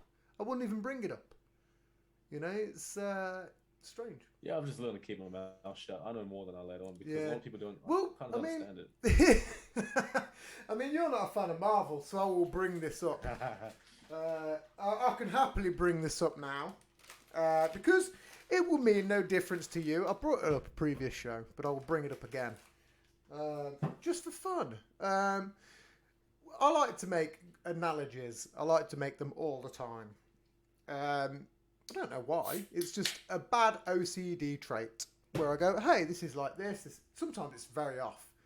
But it's fun to do. It's fun to compare one thing to another, and then you get it right I do the same down thing. the line. I know exactly. You know, what it's you're talking very about. it's very fun. It's amazing. You know, it's fun. very fun.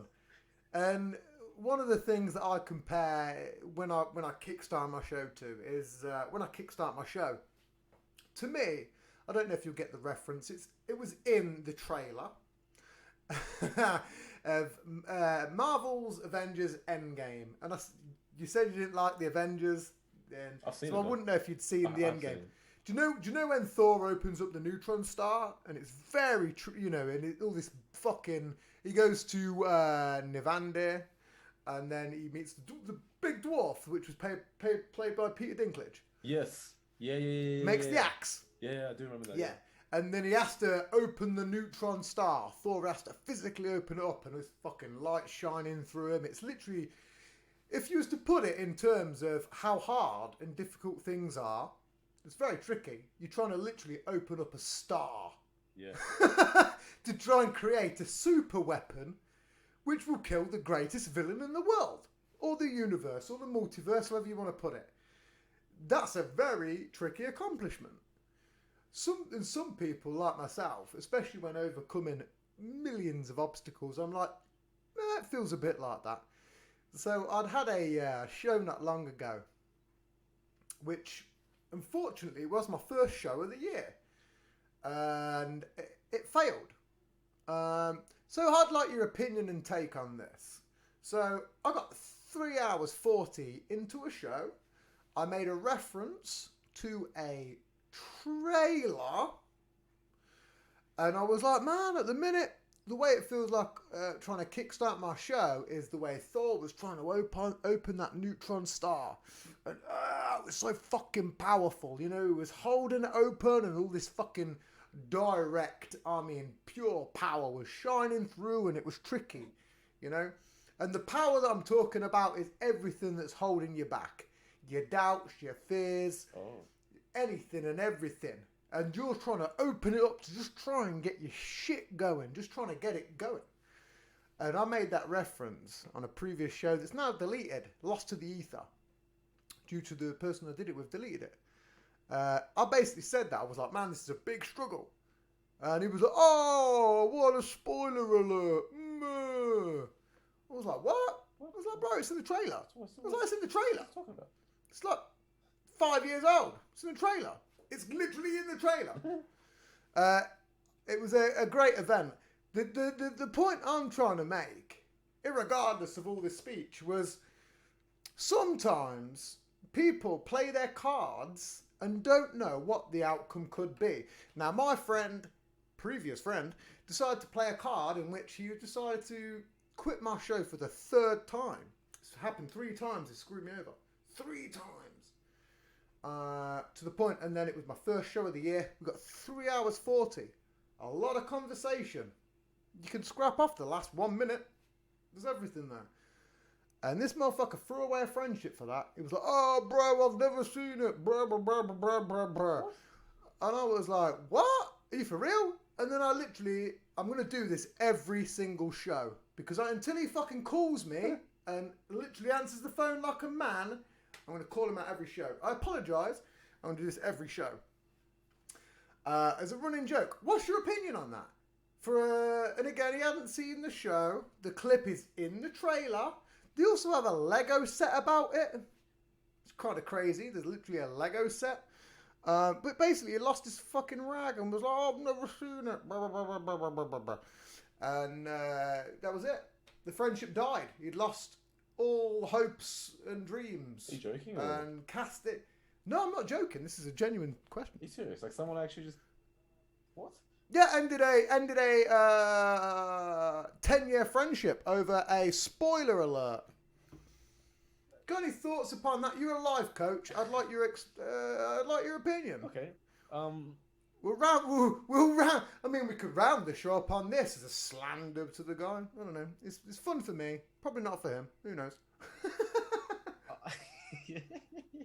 I'm just gonna say, like, I'm not a prick, by the way, people. say, you know, It like, just. this whole... I gave him a lot of years of my life, and it's crazy that he threw it away now. Wild. Well, clearly he Got loves far away. Avengers a lot. Clearly he loves that shit. Ooh. And maybe he'd been waiting his whole life. He's like, you know what? One day I won't have a busy weekend, and I'll finally be able to watch Endgame. This is it. This is my moment. And it was going to be that weekend. And you, Tim, you're like, what fucking happened to the Avengers? And he's like, I'm waiting fucking 5 years for this. 5 years of my life. No, for real. That's the winner. That's the winner. No, That's the winner. That's probably what happened. He waited his whole life. I'd imagine. Do you know, I remember being a baby in the womb, and literally I remember looking and going, "Is that the Infinity Gauntlet?" Like, holy shit, what is that? And then I got to the age, and I was like, "Oh, no, that's the Infinity Gauntlet that I seen in the womb." I remember now, the Eternals, fucking Spider-Man. Oh yeah, I all dreamt it in the womb when I was fucking 0 months old. Wasn't even born. That's just But you know how it's going to end anyway. He opens the star up. He doesn't die. Come on, people. Jesus, you're telling me... imagine if that was the film. He goes to open that star and he gets burnt to a crisp like fucking a vampire in sunlight. Well, didn't he get burnt to a crisp though? He got fucked up by that stuff. Yeah, he did, but it didn't hurt him. He goes like, seriously, fuck, he barely survived that. Like, well, I mean... Yeah, it did fuck him barely up. It did survived. show some burning, but there's no scene between him going from there to being good. Thor is the most like ridiculously overpowered character in that show. Like, Yeah. they just made him so overpowered. Like for what? Like I understand like, the whole Asgard, Yggdrasil, that kind of thing. I get it, but like they just overpowered him so hard. Have you watched? I mean, this is I don't know if you'd be interested. Have you watched Loki? Yeah. Series? No, I haven't. But I've read about it, but I haven't watched it. Very good. Is it? I don't like normal Marvel series, but Loki, oh my god, it is amazing. Yeah, it goes talking about time, and there's a lot of really weird points where you go, okay, although this is bullshit, you can go, oh, okay. You can also overlay it on top of fact and go, well, you know, if maybe this did work in real life, maybe this could work. You know, that's kind of why I believe that a lot of these Marvel films exist, is because we're in maybe the superior dawn where we don't quite know where the next 100 years is going, but we need to imagine where it could be. You know? Well, it's strange. The entire product of our society today has been imagined in terms of pop culture. Like, for example, Back to the Future literally crafted our society today. Like literally, like we never even had Yeah. we never even had an understanding of the future until we started to Until create you it. give me a flying skateboard, I beg to They've differ. made that. They literally have made that. You Yeah, can no, buy they it. have made it now, yeah. I mean, until you give it me. I know they've made it. I mean, I want one. All right, Marty. I want soon, this. soon. Oh, well, there's so much tech. I mean, even then, there's like the hologram things, you know, when they do the jaws, the shark. Yeah, man. Like, They've got some of that stuff on buildings now. it's And you fucking go, nuts. holy shit. Like, it's nuts. Like that show, Everything is predictable. Total Recall, man, and like before that, Yeah. they've literally made our future. Like they've decided, okay, this is gonna be our That's future. the We're gonna one. do that. And there's another one too, Blade. You watched Blade before? Blade before? Like no, like the movie Blade. Oh, yeah, Blade. Yeah. Of course. Wesley Snipes. Yeah, man, and like, no, hang on, is it Black, Blade or Blade? baddest black motherfucker on the planet. He's the baddest motherfucker on the planet. Wesley Snipes. Do you know what pisses me off is they're bringing Blade back in and Wesley Snipes isn't part of it. Really? Nah, I don't know who they've got, but Blade's not Wesley Snipes anymore, man. I mean, he's a little bit older, but fuck, man, he's still got He'd it. be like 60 or something now. Hey, like, maybe even older than that. Nah, late 50s. Did you watch him in that fucking series with Kevin Hart? On Netflix called, he plays his, oh my god, it was so good. Oh shit, what was it called? People are going to be screaming at me now. It just come out a couple of months ago. It's one of the best series I've ever watched. I mean, Wesley Snipes come off his fucking tax evasion stuff. He didn't really do a lot. He was in My Name's Dolomite. You've seen that as well with Eddie Murphy. No, I haven't seen that. Oh my god, that is good. Based upon Ray Rudy Moore. I think that's his name. Again, I'm terrible with names. But it was about all the... Hold on a minute. Before I get onto 50 million segues, let me do the first thing that I was looking at, which I forgot right now. So, you know, it was... fuck, what was the film called, man? It's go good. Or Blade? Oh, damn it. No, my brain's cooked there. No, not Blade. Not Blade. But you know what? Here's a good one for you.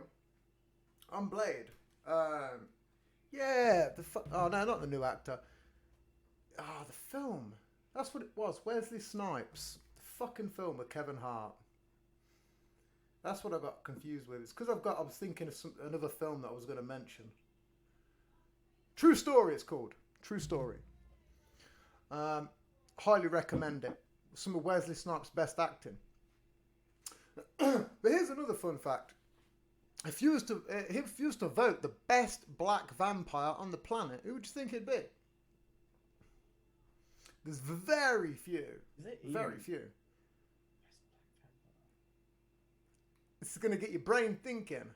I don't think there is one, eh? How many is there? How many? None. None. Ooh. Wait. I've got one for you that will flip your brain. No, go on, keep going. Have a little think. Just have a little think for a second. I'll let you mull it over. There's very, very few. It's very tricky.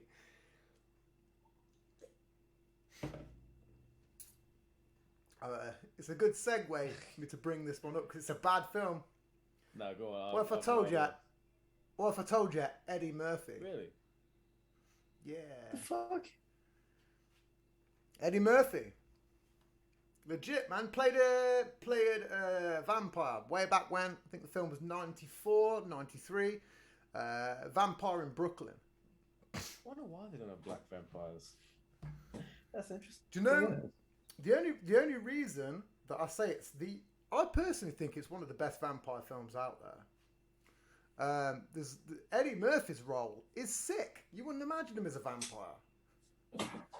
You wouldn't imagine it at all, but he plays it to a fucking T. I don't know who the female is in it. It's been a while since I've seen it, but the female is a great female lead as well. Like, some of her acting is spectacular. It's unfortunate that Eddie Murphy doesn't win and doesn't get his bride. Yeah, he basically plays a vampire, moves to Brooklyn. It sounds like a comedy. It's kind of like a comedy horror. It's a very weird genre. It's probably why it's not well known, because it sticks into so many different genres that it's like, Where do we put this? It's not quite a horror, but it's not quite a comedy. There's moments where it's funny, man. Shit. One of my favourite actors, John Witherspoon's in it. You know who that is? No. He's, You ever seen Little Nicky? No, this is where like my knowledge crumbles down. I fucking Oh. suck at films, like. Really? Yeah, I mean, Oh, man. I've not watched a lot of films, Really? No. Oh, it's terrible. I'm a film fucking geek, man. I'm a buff for films, so I've got literally like scripts in my head where I can just. I wished I could get rid of it. I'm like, put the Bible in there, put something else in there. I don't want to know I don't want to know this. I don't need to know the full script of Starship Troopers. Why? What the fuck is the point of Watch that? The Passion of the Christ. Do you know? I've never watched it. It's a good movie. I've never watched it. I have heard it's good. The only reason I never watched it was because of the stigma it got when I was a kid or a teenager, and it was like, well, this is what it is. And then South Park took the piss out of it a bit. And you know, you just, as you get older, you go, you kind of forget about it. You know, there's certain films that you just go, oh, okay. Yeah, the Vatican You know, shot you on it really, totally really hard. forget. The Vatican were like, this did not come out. Oh yeah, they went mad. I mean, I really should watch it. I really should, because I'm not anti-Vatican, but they have the fucking knowledge, man. Anything They've got they don't want you to all the watch, knowledge. you should watch. They've got it all. They've got it. Yeah, they've got it all. You know, Have you watched a film called Man from Earth? you know, I think that's actually quite a famous film, and I have heard, but I've just not watched it. It's actually really low budget. It's a cult film, and it's basically about a man. It's all set in it's like set in one place. So there's there's very few external cuts. It's all set in one room. There's no flashbacks. There's no bullshit. It's literally like 8, 9 people, maybe 10, in a room, and essentially a college professor is just leaving after 5 years of serving his term. And he invites people around, and they get talking to him, and they're like, "Hey, why are you leaving?" And he's like, "Well, I'm just moving on." And then they start noticing things around his property, like artifacts and shit like that. And then he starts talking, and then he basically comes out over time that he was a Cro-Magnon man, and that he's been surviving shit. the whole time through period. It is very good. They did a sequel to it called Man from Earth, Holocene. It's not really that good, the second one, but the first one, the Holocene, you know what Holocene is, don't you? Yeah. But they did, that's why it's the second one's called Holocene. But the first one is amazing. Like, he talks about like knowing Jesus, and there's like a religious woman in the room. And, she's going mad, and, it's very, very well done. Because it's all set, like, in the same room. It's very low budget with really good, like, almost like theatre actors. Not like, there's no one famous really in it. I can't name a famous person in it. Or that's gone on to be anything big. I could be wrong, but it's very, very good. Man from Earth. I've been recommending it my whole show. It's amazing. So the Blair Witch Project. You just go, huh? Yeah, kind of. Yeah, in terms of maybe if you minus out the first person shooting, but it's literally shot that way. But it's kind of shot like a really crap film. But it turns out it's amazing. Do you remember when DVD players first come out, and they'd give you like 12 DVDs on a fucking 4 box set? Yeah, fuck yeah. Could have been one. You had the Japanese or Chinese one that had like fucking maybe a couple of Jet Li movies, a couple of Jackie Chan's. Then you had the sci-fi one, which had like Lawnmower Man. Lawnmower Man was all over that. They'd definitely have a Lawnmower Man in there, and then they'd have a couple of other sci-fis. The horror one would have a version of The Mummy, which was a weird old horror, not the fucking Karloff version, maybe Karloff, or not even the Brendan Fraser version, the old B-movie one. The Howling was always in there. It's, if you were raised in the era that I was, you knew that when DVD players come out in 2001, or when we got them, they were crap. Oh yeah, there was You got shit man. DVDs, Like, shit the films, old man. Video Easy days where the fucking film was always cooked because somebody destroyed the CD before you. You know what I mean? Like the old Blockbuster, and you used to go, and that's what you do on a Friday night. Oh You go my to God. Blockbuster, you go to Video Easy. You rent it out and you get home and it's scratched. Yeah, and you're just like, are you fucking serious? Like, What? I paid for this. Oh man, I remember. good times. I remember. I don't know if I should tell this story, man. Fuck. I remember way back when Blockbuster was still out, is they had. Do you remember when you could go into places and they'd have huge busts of things? Like you go in and there'd be like a huge life-size bust of, God, I don't know. I'm not going to say the specific that I stole because that'd be too incriminating. But they'd have like, okay, they'd have a Spider-Man. When the first Spider-Man film come out, they did a big promotional, and you go into an Odeon and there'd be a Spider-Man. His arms would be like that, literally like that on camera, and it'd be a big like 5'11" bust, and essentially there'd be about maybe 300 of them, 150. And over time, you get dickheads that come in and rob them and whatever. Well, back in the day, I decided to take one and keep one for many years. I'm not going to specifically say what it is, and I can't because Tomb Raider, you know, it's tricky.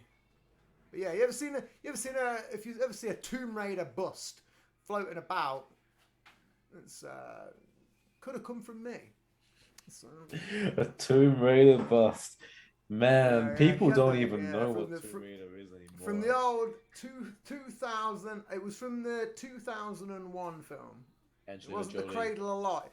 Yeah, it wasn't. Yeah. It looked like her as well. Me and my boys took it. It was cool on this. Really, you know, the only way we knew about it as well was on the same week. Was we went to go and watch. What was it? We went to go and watch something that was really crap, and then we realised that American Pie, the wedding, was on. Oh, what a show, So basically, we left.